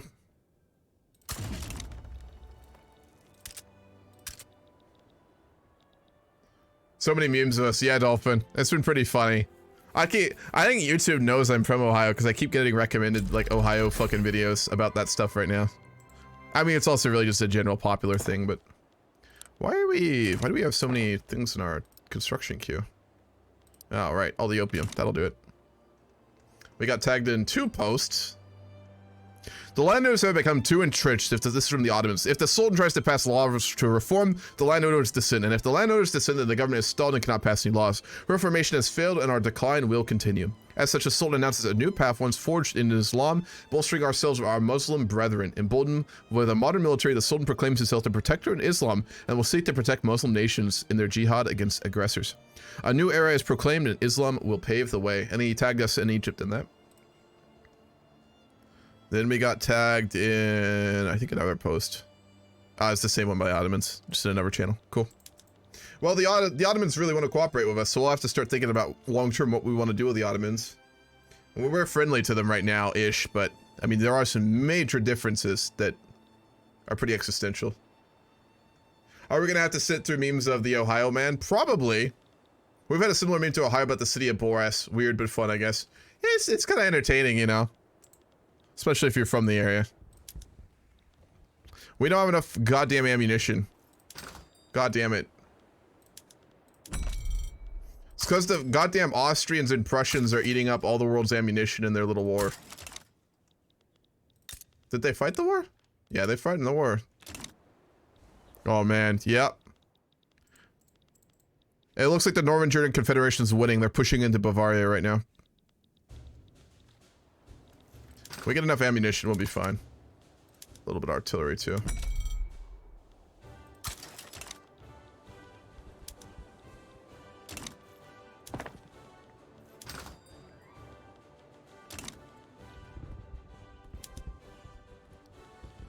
Well, they're not holding a line, so let's actually just go aggressive. Fuck it. We could probably just encircle them here. I like to dig in the Ohio meme because I'm born and raised Ohioan and lived near a place called Knockemstiff, not a joke, and PP Creek. Yeah, the names in Ohio are wild. His Holiness. I'm an advisor of the Holiness, a diplomat, to be frank. Ah, Ambassador, welcome to Tehran. What brings the Papal States to Iran?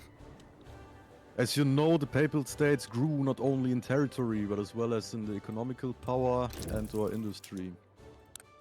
And we have now some gaps that I want to fill. The Pope wants to do an opium deal with a nation that produces it.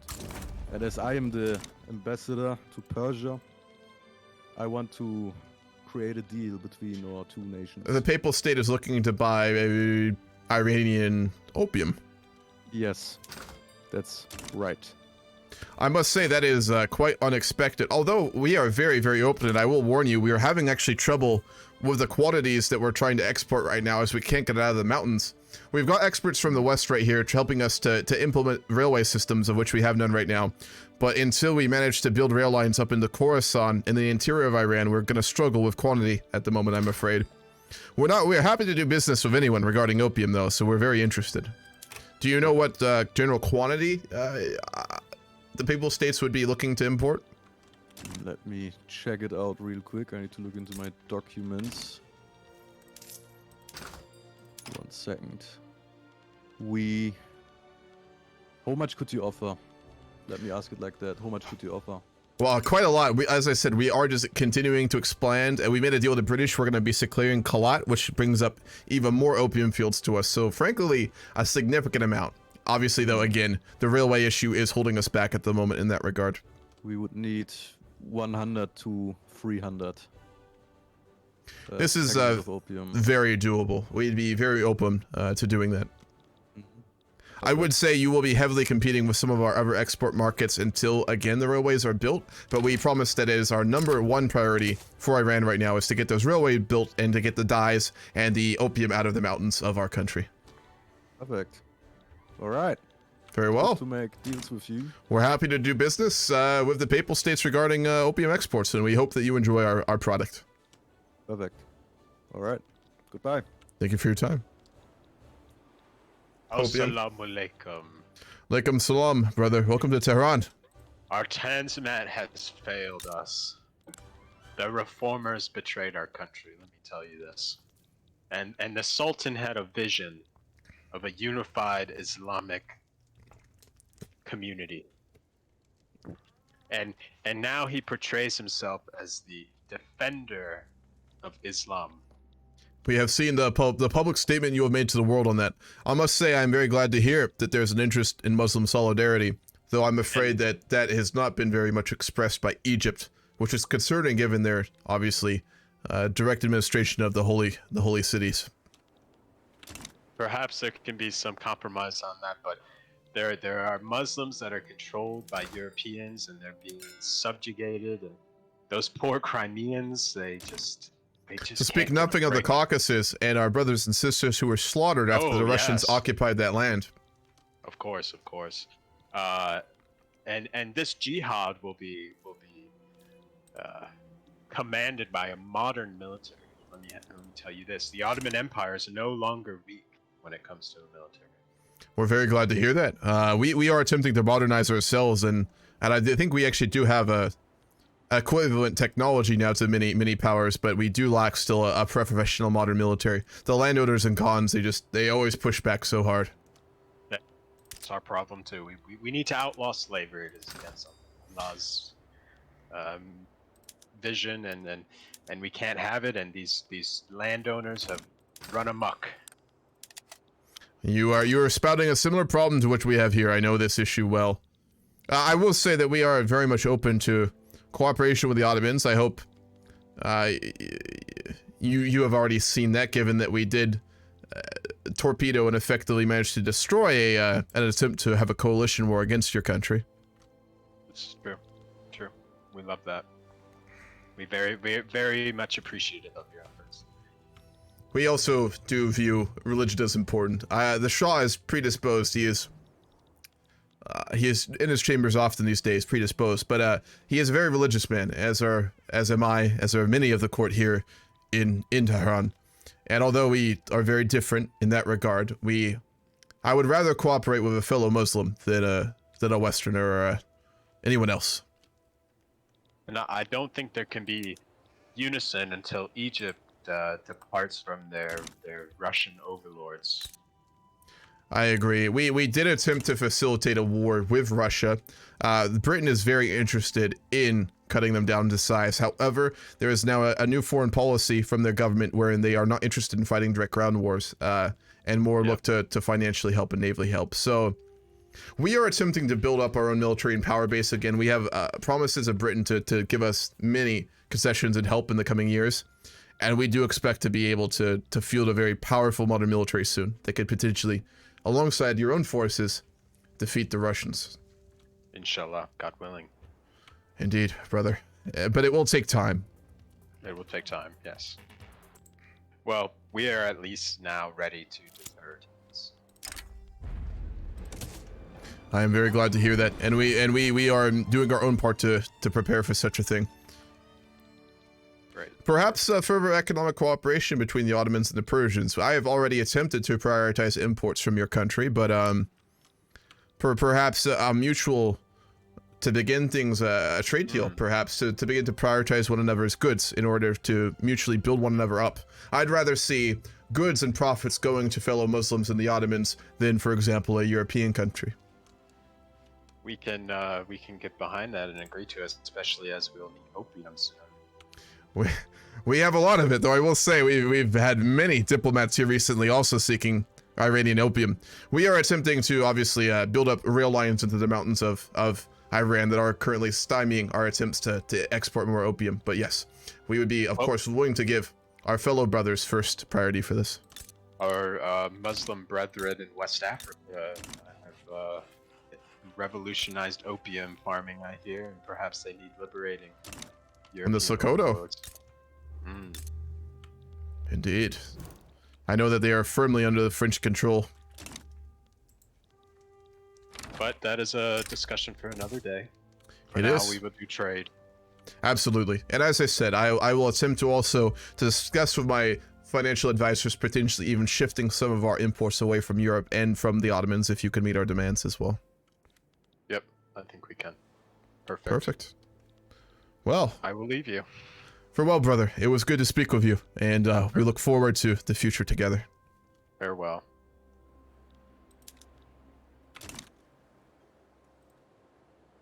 Cool. Well, we're going to cooperate with the Ottomans, too. Germany is looking a lot more like Germany. Yes, they are. I mean, this is the war to establish Germany right now, pretty much. I mean, they got to go for Alsace-Lorraine probably, too, for it, but, yeah, this is the Brothers' War, and Germany's winning by a lot. Bavaria has already capitulated. The Austrians are continuing to fight, but they're losing. Quite badly, it looks like, actually. Not insanely badly. I mean, the Austrians have lost 2 men for every 1 German, so... yeah, it's not going well for Austria. That German general staff. Popium, the new hit of the Christian world. Get closer to God with Popium today. Terms and conditions may apply. Yeah, sounds like a great product. So the French, the British, the Germans, the Papal States, and the Ottomans now all want our opium. Kalat will give us even more of it. Man, Macron really is not backing down. They are going hard over here. God damn. So what's the goal now? Stopping Russian gains, centralizing our control, expanding our industry, getting railroads built all across Iran, potentially getting a little influence in East Africa, potentially to offset Egypt, and yes, mainly go after Russia at this point. We really want to take back the Caucuses, and we want to get their power weakened. So that's the main goal. We're gonna really just try and industrialize, get our military reform, get really strong. When we're really strong, we want to go after our big rival, who is of course Russia. And given that the Ottomans are of a similar mindset and wanting to cooperate, we have a pretty good future, but we have to be careful not to rush to anything. Also, something to note, the Grand Vizier is now in basically total power. The Shah is now officially an opium addict. Historically accurate. All the Qajar Shahs tended to be opium addicts historically, so this is very realistic. So our Shah is now just constantly smoking opium. But he's not in charge. The Grand Vizier is in charge now, basically. So great stuff.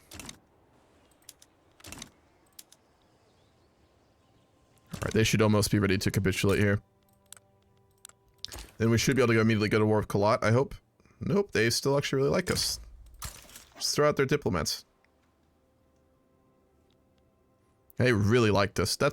I almost feel bad, but the people will be under our firm control. We'll treat them well. What's a zombie killer? Iran is very, very good in this game. We're in a very good position. We have territories in Yemen. We've puppeted Oman and Bahrain. We have a treaty that once we get a save edit in between this session and the next one, we're going to get the True Seal states under our control. We're about to secure Macron and Kalat, and we've got Kiev as a vassal. And we have extensive trade deals with most Western powers at this point, so we're in good shape. Opium was a big deal at the time. Opium dens were everywhere. Yes, they were huge. And I mean, opium is still incredibly important and relevant in all sorts of, pharmaceutical stuff, so.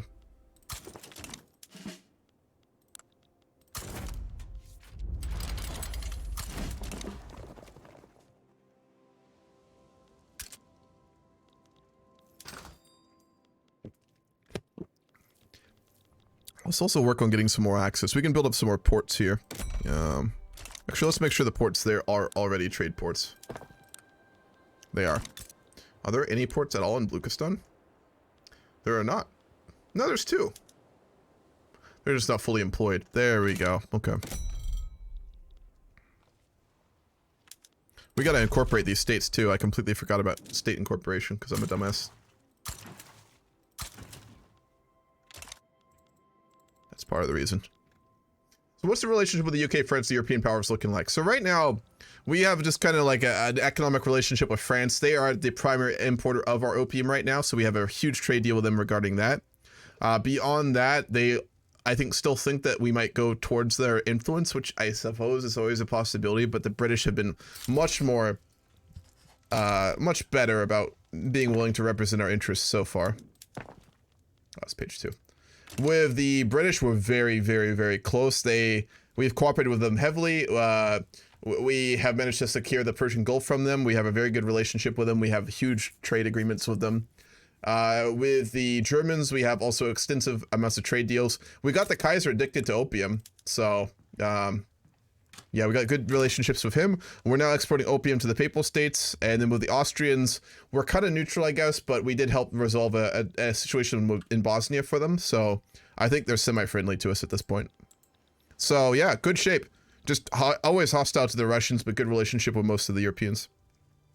Why did China smoke so much opium? Because the British held a gun to their head and told them to smoke it. It's like that scene in Training Day when like he holds a gun to his head and makes him smoke crack. It's basically what the British did with like the Chinese historically. They just held a gun to their head and made them like take hits out of the opium pipe until they were addicted, essentially is what happened. So that's mainly it. And once you give someone an addiction, especially to something like opium, that shit doesn't go away easy. Let's build a port in Yemen. Actually, there's literally no people there to work, so we'll hold off on that. Yeah, you're losing quite badly, Moose. I'm seeing that. That's not entirely true. Really, Commander? Feel free to Feel free to say why. My understanding is that obviously there are many people who were addicted to opium, obviously in China, much like a lot of Asia, and even a lot of Europe during the periods when it got popular. It was utilized pretty heavily, but the British basically forcing the government and their companies to buy massive amounts of opium made it so they basically had to sell it to their people, pushing it so aggressively on the Chinese. Yeah, that was a brutal war. It was the continued addiction that was our fault.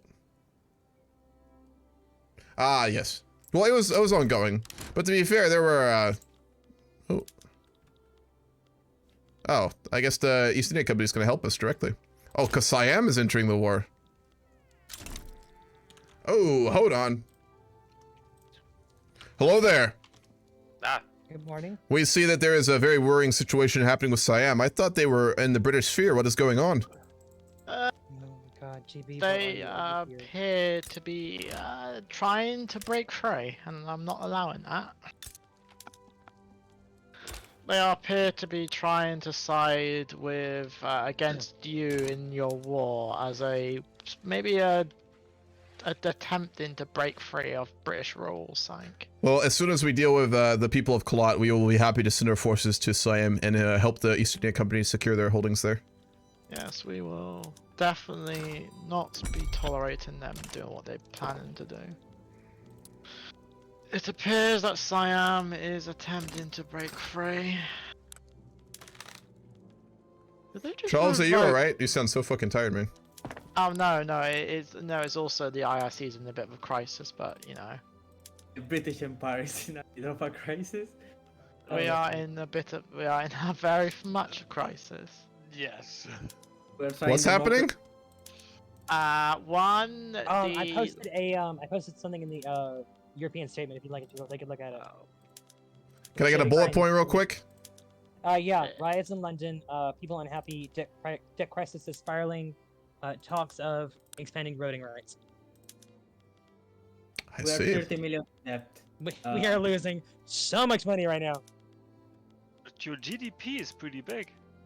Yeah, but France is not in debt, and they're just exploding as well. So if we France lose, is exploding. You have 28 million in debt? Yes, that's what I'm trying to say. That's why we have so many problems. Have you considered not building for a minute?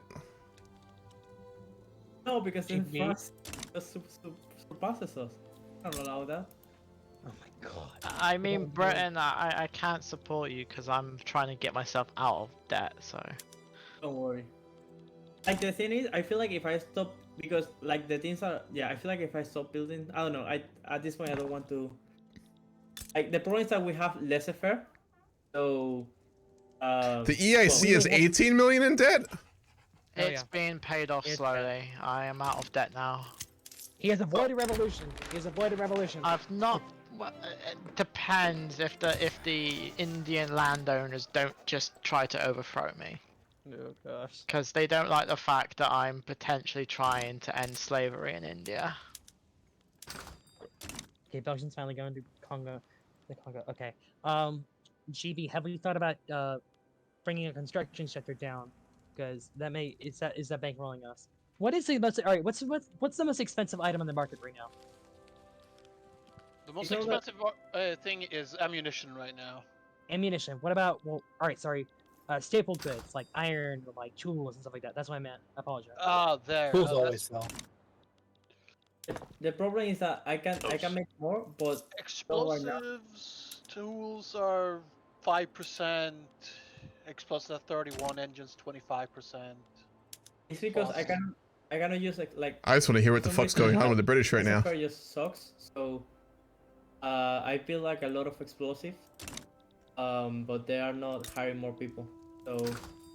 I am expanding my chemical plants right now, so there's going to be some coming into the market.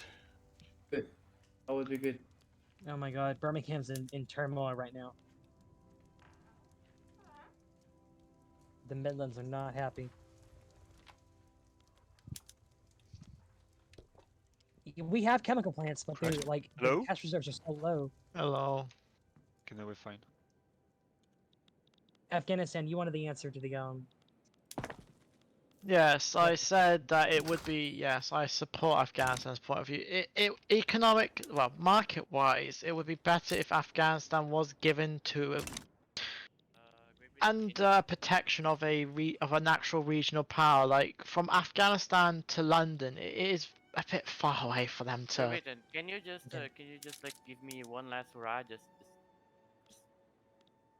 I just need one little bit of money just so I can fight this and die. Like, I'm going back to my VC. What the fuck is Britain right now? Jesus. They yielded! They stood down! We got Kalat. Ladies and gentlemen, we have Kalat without a war. That's a disgusting border, but it's a lovely bit of economy we just got. Wow. This game is just so fucking wild, man. I don't know what the British are doing. They have 28 million in debt right now. Like... yeah, Britain might be collapsing. We might want to talk with the Germans and the French a little bit more about the future of our European partnerships. Because I'm starting to see some leaks in this fucking British ship, and I don't really want to go down with it. We've got a lot of good friends now who aren't them, but we're the closest with the British, and we might want to reconsider that, given current circumstances. I mean, we respect them, and we'll work with them if they are relevant, but we're also always going to look after our own interests, so. Man. Yeah, it's, is the war the Germans done yet? I'd actually rather cooperate with the Germans. We have a good relationship with them, and they've been very nice with us, frankly. And, we do have their leader currently addicted to opium. US should just prop at Mexico? Is this still Andrew Jackson? No, it's someone else now. Caleb Persons. Mexico is very strong this game. They've got a very strong economy. We're actually more literate than Mexico. We have a 41% literacy rate. Alright, so we're trying to pass land-based taxes, so we're trying to like reform and basically take more money from the landowners and offset their power, centralize more control underneath the Shah. We're attempting to do that. We are working on upgrading our economy. We really won't be able to solve many of our structural issues until we get railways. I mean, railways are really... we need them so badly at this point. It's kind of ridiculous. Until we get railroads in Iran, we're just screwed, really. So, look at that economic growth. Oh, yeah. Is the war still shitty, or have they fixed it? They fixed some of the worst parts of it, Zombie Killer. Teleporting generals in multiplayer games aren't a thing anymore. The fronts do move a little bit better. They're still buggy. There's still issues for sure. But it's playable now. It's much better. It still needs work though, for sure. Does the British player stream? I could try to help him fix his economy. No, he does not. He's in one of the VCs. It sounds like everyone in his VC is trying to help them fix their economy. I think also from what he told me, he's actually purposely trying to tank the British economy for roleplay. The guy who plays Britain is like a pure role player. He doesn't care if he ruins his nation for good roleplay reasons. So from my understanding, he's doing this on purpose. So, yeah. What do I think the first victory DLC will be? If I'm going to be honest, probably a war DLC. Realistically, I think international institutions, like a system for the continent of Europe and for the League of Nations. I think that'll probably come with the first one. I think they'll do a big diplomacy DLC. They might do things like the Olympics. They might do things like Nobel Peace Prizes, things like that. That'd be my guess. I'll call that one. Is the UK bankrolling you, or did they stop because of their debt crisis? They never started bankrolling us. They promised they would, then they never did it. So I'm not going to ask. And if they get out of this and remain relevant, we're just basically going to hold that over them as like, hey, you promised us, what are you going to do to make it up to us kind of thing, you know? Per capita taxes, we're going for that right now, USA. Yeah, we are working to get to that. Any more resources in industry they could add? There's a lot they could do, they're just not doing it. All right, we're finishing the logging camps, and then we're going to do more opium. Until we get railways, though, this opium just kind of isn't really useful for us. So I think actually I'm going to cancel all this. Because although we need more opium to export, until we get railways built into these mountains, it's basically just useless. So we might as well work on other stuff. We have market access down here, so we'll do that. Now we can get market access in Baluchistan by doing ports. That's an option. But we need to get people... we need to get more people. Do we have enough... we can go down 300 wheat.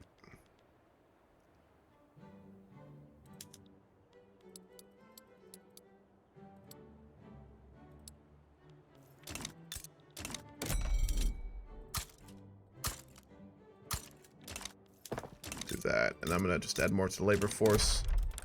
We'll do promote national values. We'll also do that in Yemen. The Germans are exporting to try to export meat to us. Hampter, what's up, trader?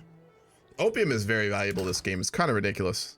Like I wonder how much of our economy is actually opium right now. It's a lot of our exports. How much are we exporting? It's a lot. We're not going any more wars, so I'm going to cancel all of our ammunition imports.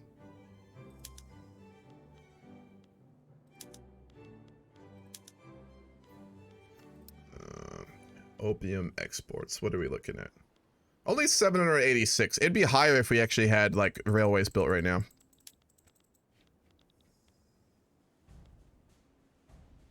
Yeah, it's a lot of opium though. We make a lot of money on it. Look how profitable that papal route we have is. We're making so much money off of exporting opium to the Pope and the Papal States right now. It's kind of ridiculous. All the cardinals are just like smoking opium that's made in Iran. It's great. What's up, Cyrus? 19th century narco state. Pretty much, yeah. How far are you from railways? 9 months. 9 months. We need to build some universities too. We clearly need more intelligent people in our country at this point. Well, we could build some in... Yeah, we have the people for it. Let's build 2 universities. We'll start with that. We've got the money for it. The Shah is just permanently in an opium coma, and the Grand Vizier is a reformer, so he'd want things like that. Crystal glass would be nice. We'll need lead for that. Let's work on lead if we can build that anywhere that we can actually get to market. Isfahan, nope. We now have market access.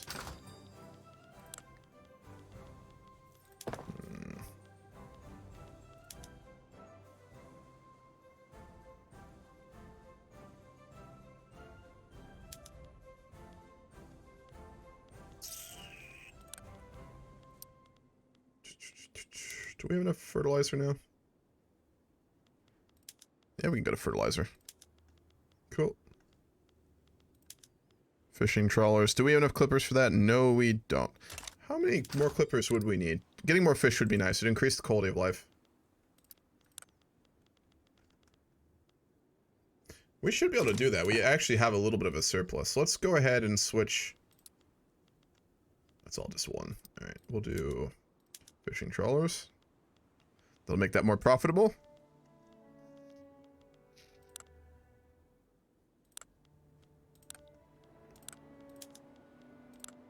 Cool. Yeah, we need lead, but we gotta wait. God, we need railways. Our economy is just in a bottleneck until we get railways.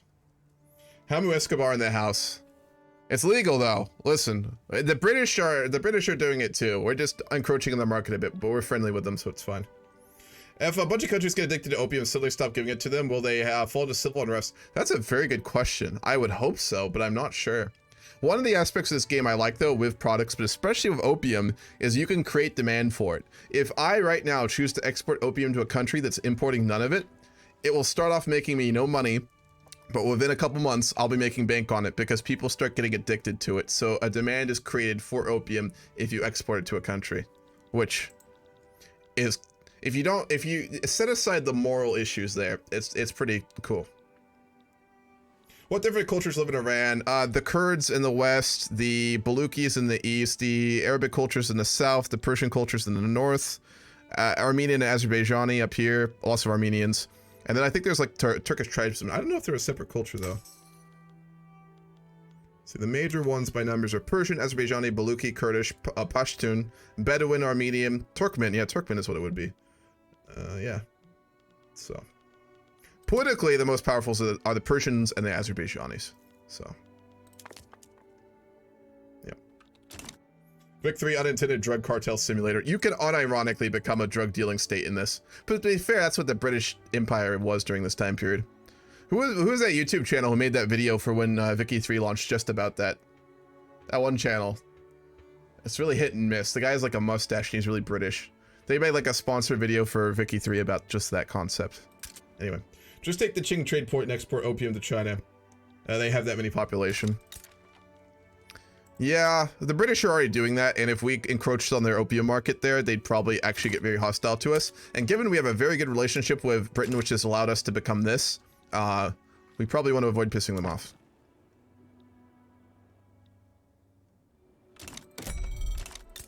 Okay, 3 more. Oh man, all of our people are migrating away. They're going to Oman and Laristan. Why are they going to Oman?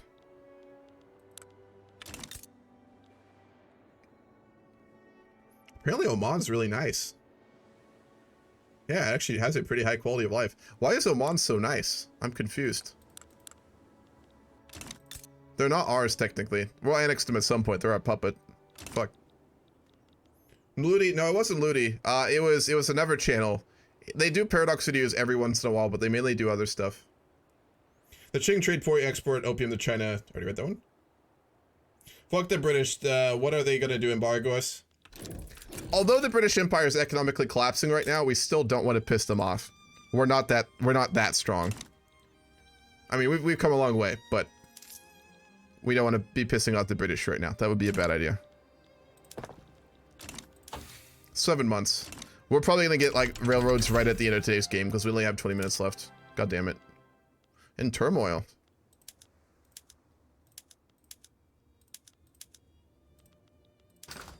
Everyone and their mother needs more convoys. Oh. Thankfully, we're building more ports. I think he meant the YouTube channel that made historical sketches. Yeah, I'm trying to think of the name. Gentlemen something. They're really like posh British. I can't think of the. You know what? This is gonna piss me off. I gotta Google it. What the fuck is that channel called? They have really good stuff, and then some of the stuff like is just like,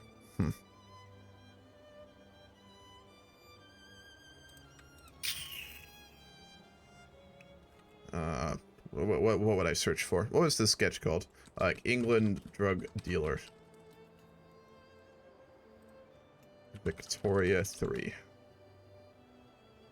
Squire! Yeah, okay, that's the one. Squire. It's a good channel. They have some really fucking funny stuff. Door Monster did a good one too. They don't post that much anymore. It makes me sad. If any of y'all have never watched Door Monster and you like strategy games, check out that fucking YouTube channel. It's so fucking funny. They don't post it anymore though. I think they all just got older and moved on, but they did one for Vicky 3. SS? SS what? Random, I really wish we could get Naval Warfare in CK3. Zoni, did you see when I ranted for like half an hour in the CK3 General in the Discord about just that? You know you're fucking preaching to the choir on that one. Yeah, Squire Escova, that's the one. Yeah, that was a funny, they did a funny sketch. We actually got per capita taxation. That is fucking huge. Look at that income. We can actually lower our taxes. My God. Cool. So we switched to per capita taxation, given that the Grand Vizier wants to obviously put the nobles in their place and the landowners in their place, so we're taxing them more heavily. We're going to use those funds to expand the country more. So we're going to build up more universities. We'll build up to 5 in the capital. And then when we're done with that, we can't do anything else. When we're done with that, we are going to pay off all of our debt. When we don't have any more interest that we're paying, we are then going to spend that on the construction sites. And then as soon as we get railways, we're just going to undergo a massive building up of railways all across our country. It's going to be huge. God, I almost sounded like Donald Trump there. That was depressing. Gonna be huge. But until then, we just gotta wait. Because again, all our population who are, like could have better jobs are all up here. And if we build new buildings there, they're basically useless because they don't have market access. So, yeah. What's our economic system? Right now, like just heavy government spending. We've got tons of money coming in from foreign investors. I think you're talking about laws though. We have interventionism and we're mercantilist. So, that's where we're at right now. Can we ban the slave trade yet? No.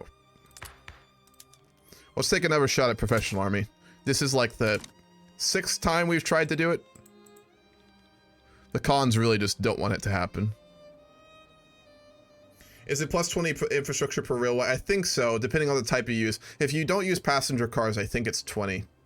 If you use passenger cars to give you more transportation, then I think it's less. Not too sure.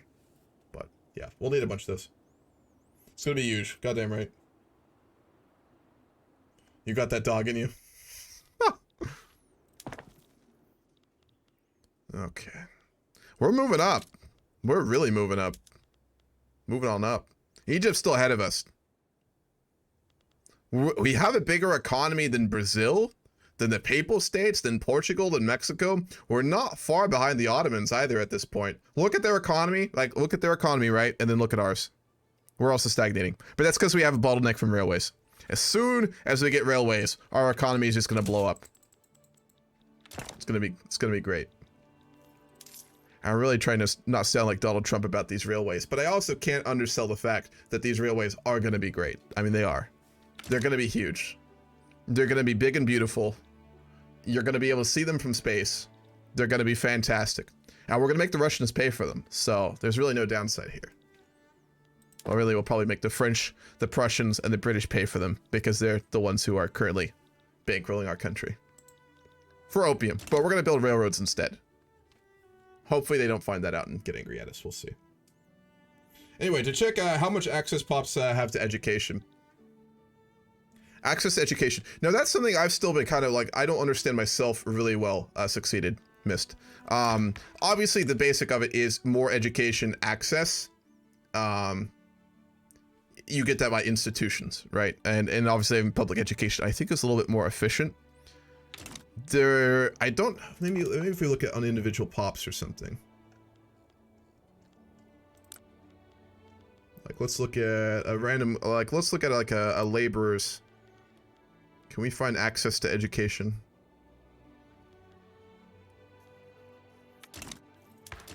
Maybe on the individual province. I'm not too sure. I think it might be a hidden statistic. Obviously, building more institutions for public schooling or just schooling in general gives you more access to education. I know being in a incorporated state helps. That helps a lot. 3 out of 7 living in incorporated states of Persia are literate, resulting in a literacy rate of 42.35.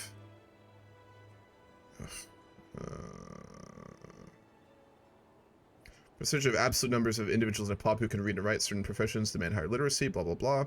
You can invest in your education in order to develop literacy. Well, yeah, obviously. Not too sure. I say you go into a path to dominate the Middle East and bully the EIC. I actually want us to cooperate with the EIC long term. If we can turn the EIC into a very good friend of ours, which they already are, and continue to maintain a good relationship with India, that really has no downside for us. So now regarding the Middle East and Egypt and the Russians, we definitely, when we get stronger, if we had the ability to, we're gonna definitely want to bully them for sure. I want us to look more west rather than east, to be honest. And maybe go a bit into the Horn of Africa too, long term. If you weren't for my gold reserves being so high, my country would be so dead. You lost that war, right? Yeah, you did. Man, Germany is really close to forming at this point after that war. He formed the Kingdom of Heaven! Oh shit! Italy formed. It's the Kingdom of Heaven now. Good. Italy is very wealthy, and they're buying lots of our opium, so that's fantastic. So are they a theocracy? Yeah, they're the papacy government. So the Papal States formed Italy, and they formed the Kingdom of Heaven. That's wild. He's been doing RP too. We had a visit from one of the cardinals in Roleplay who was asking to establish a church in Tehran. We obviously said no, but yeah, that's funny. Austria, you're looking a little surrounded right now, not gonna lie. Have you spoken with the British or the French, Moose? Alright, we're gonna build these universities, and when they're done, hopefully we should be able to build rails at that point. I cannot express enough how much our entire future of our economy is just based on us waiting for railways. Like, I can't undersell that fact enough right now.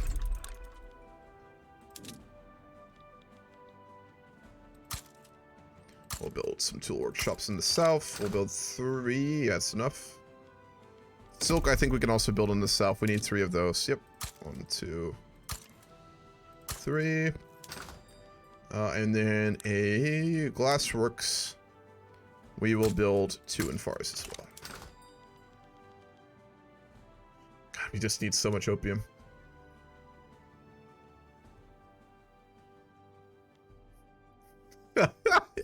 We're exporting a level 4 level of opium exports to the Russians. The Russians actually made a formal complaint to me about us exporting opium to them. Let me... Wait, no, they're choosing next. They are choosing to do it from us now. Good. All right. The Russians are importing opium from us. They're our rivals. But the way we see it, it's a good thing long term because we're literally going to be able to get their people addicted to opium. So it's a good thing for us. Why was paper made with sulfur? I believe sulfur was used in the process of like the creation of it. Like the soaking of it. I literally looked this up when I started playing it, but I don't remember now. Sulfur in paper production. I'm curious. To remove excess chlorine from the bleaching process, sulfur dioxide is used to wash the pulp and help maintain the color of the paper after it's bleached. So yeah, excuse me. It's soaked in it when like they bleach the paper. They soak it in like in sulfur materials. It's called sulfate pulping. The wood pulp that is almost pure cellulose fibers by treating wood chips with a solution of sulfite and bisulfate ions in the sulfate processors referred to as pulping. Yeah, so it's just basically soaking it in like liquid with large amounts of sulfur or sulfide dioxide. So yeah, interesting. So you get later methods later on too. We have sulfite pulping, and then later you get paper bleaching. So yeah, interesting. Sulfur plus wood plus chemicals equals basic paper. Yep. I really would like to go for crystal glass, but we need lead. Every time I want to start doing something, I realize I can't until we get fucking railways. We're also missing more convoys. A lot of our export routes can upgrade, but we need more convoys. Build one there. We'll build another one in Yemen. Let's free up some jobs there. What's something that we can cut? All those are pretty useful. Let's cut down on our wheat buildings a little bit.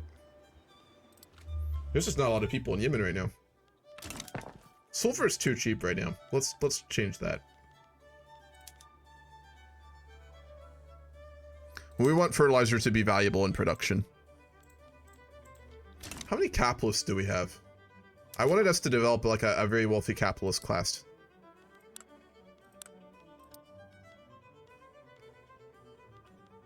$35,000 capitalists. Yeah, we've got a lot of capitalists, actually. Good. That's what we want. They're very affluent, too. I mean, Iran's a really good place to do business right now. Just, you can make a fortune off of fucking owning plantations and exporting to Europe. Mostly Persian, looks like. Has USA beaten Mexico? Yes, mostly. The USA fought a war with them. I know it was a big deal, and Europe almost got involved. The Mexico player won. Do we actually have a USA today? Yeah, Schwab took over. So we had a 4-term Andrew Jackson president who got rid of term limits, apparently. So North America's been apparently pretty wild. I just haven't paid attention to it because it's not really relevant to us. Now, America is a rival of Russia, so long term they are someone we want to talk to, but we want to wait until we're much stronger before we poke the bear too hard, you know.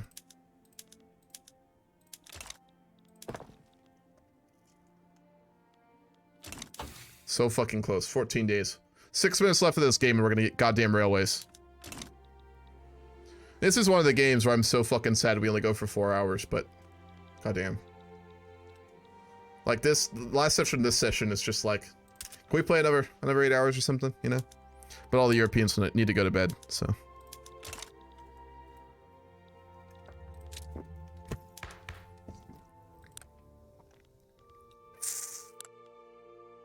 Yeah, we're in good shape. So currently, most of our factions are loyal. The landowners don't like us that much. That's because we're taxing the fuck out of them. But they know what happens when they revolt. We put them down when we came to power, or at least when Mohammad Shah came to power. The intelligentsia really doesn't like us.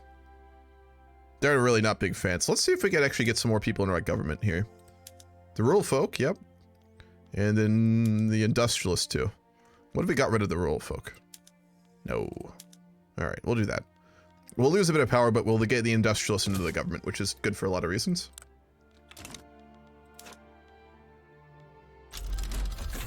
We got railways! Yes! My god, it's fucking huge. Okay. Tech-wise, Let's pick up percussion caps, and then we can make ammunition as well. Okay, let's begin. We're gonna put everything aside here. We need to make railways. Fuck, we need engines too. We can import them if we have to. We'll build 2 in Khorasan. We'll build 1 in Isfahan. We'll build 1 in Mazandaran. We'll build 1 in Tabriz. And then we get all this built up, we should actually have fucking market access for our opium. We're also going to prioritize these over everything else right now. Like I said, we'll just import engines until we build up a domestic supply, because we need trains. What was meant to be a routine speech for the merits of the professional army by Hamid Topshubashi has quickly devolved into a public relations disaster for the armed forces. Every time we get remotely close to getting the professional army, something happens. It's kind of ridiculous. Holy shit. We're using our investment pool, but even then, you know what? We could increase our construction capacity, so let's do that right now.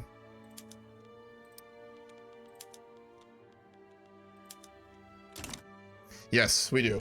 We'll get the railways going first. We'll import engines that we need from the British, and then we'll build a domestic supply of engine production at home in Iran, and then we'll be pretty set, and we won't have any more logistical issues of getting goods to market, except for our shipping industry, which we also need to expand. More building centers. Yep, absolutely. Is Qajar Azerbaijani? No. The Azerbaijani, I think they were Azerbaijani family that came to power. Were they? It was either the Qajars or it was the one that came after, the modern. What the fuck are they? No, it was the one that was in power, like the Shahs, the recent ones. Their family came from Azerbaijan. The Qajars, I think, came out of like northeast Iran. I think the Pahlavis were Azerbaijani, weren't they?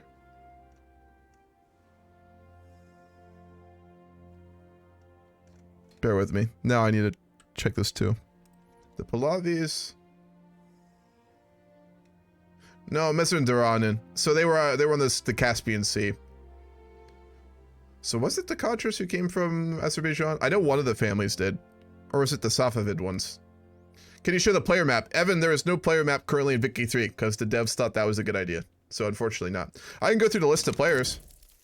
We dropped a few of them, but Spain, Korea, Serbia, Belgium, Austria, Ottomans, USA, Switzerland, Netherlands, Canada, Sweden, Germany, Italy, Greece, Portugal, Morocco, Philippines, Sokoto, Russia, Haiti, Britain, Brazil, Egypt, Norway, France, the Raj, Mexico, Peru, Cuba, Grand Colombia, Dutch East Indies, Ionians, Afghanistan, and Finland. There's a few others, but a couple couldn't make it today and a couple already left. Turkic? Yeah, it's a big game. We started this game with 54 players. The petite bourgeoisie have expressed their concerns about government decisions clearly favoring the interests of the industrialists. Well, that's something that we want. We're very pro-industrial. At least the Grand Vizier is, so. Yeah, it's a big game. The RP has been fucking insane. We're admittedly kind of diplomatically isolated, so we don't see a lot of what's going on, but if you ever want to, Zodi, if you ever want to look at the roleplay channels in the Vicky 3 section of the Discord, you can see how much it is. So was it the Qajars who came from Azerbaijan? I know one of the families did. Qajar. Established by Aga Muhammad Khan.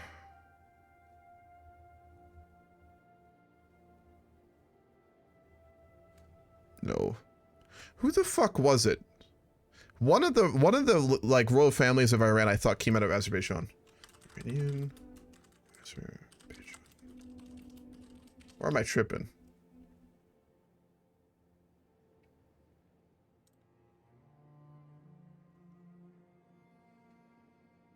Maybe Qajars were Azerbaijani or Turkic.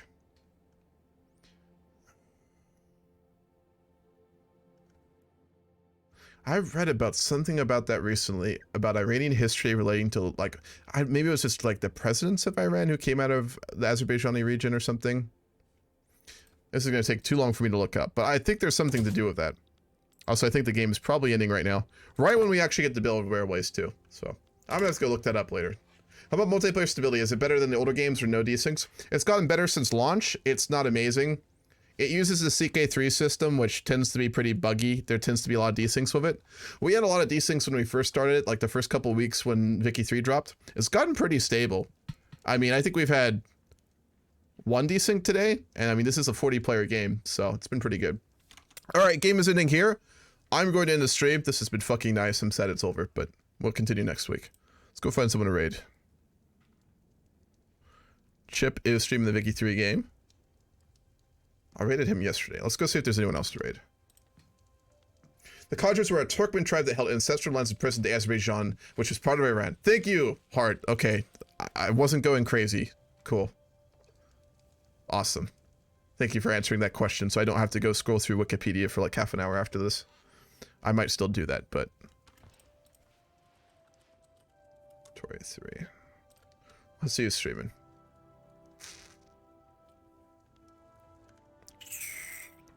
I would raid Chip, but I don't know if he's gonna keep streaming.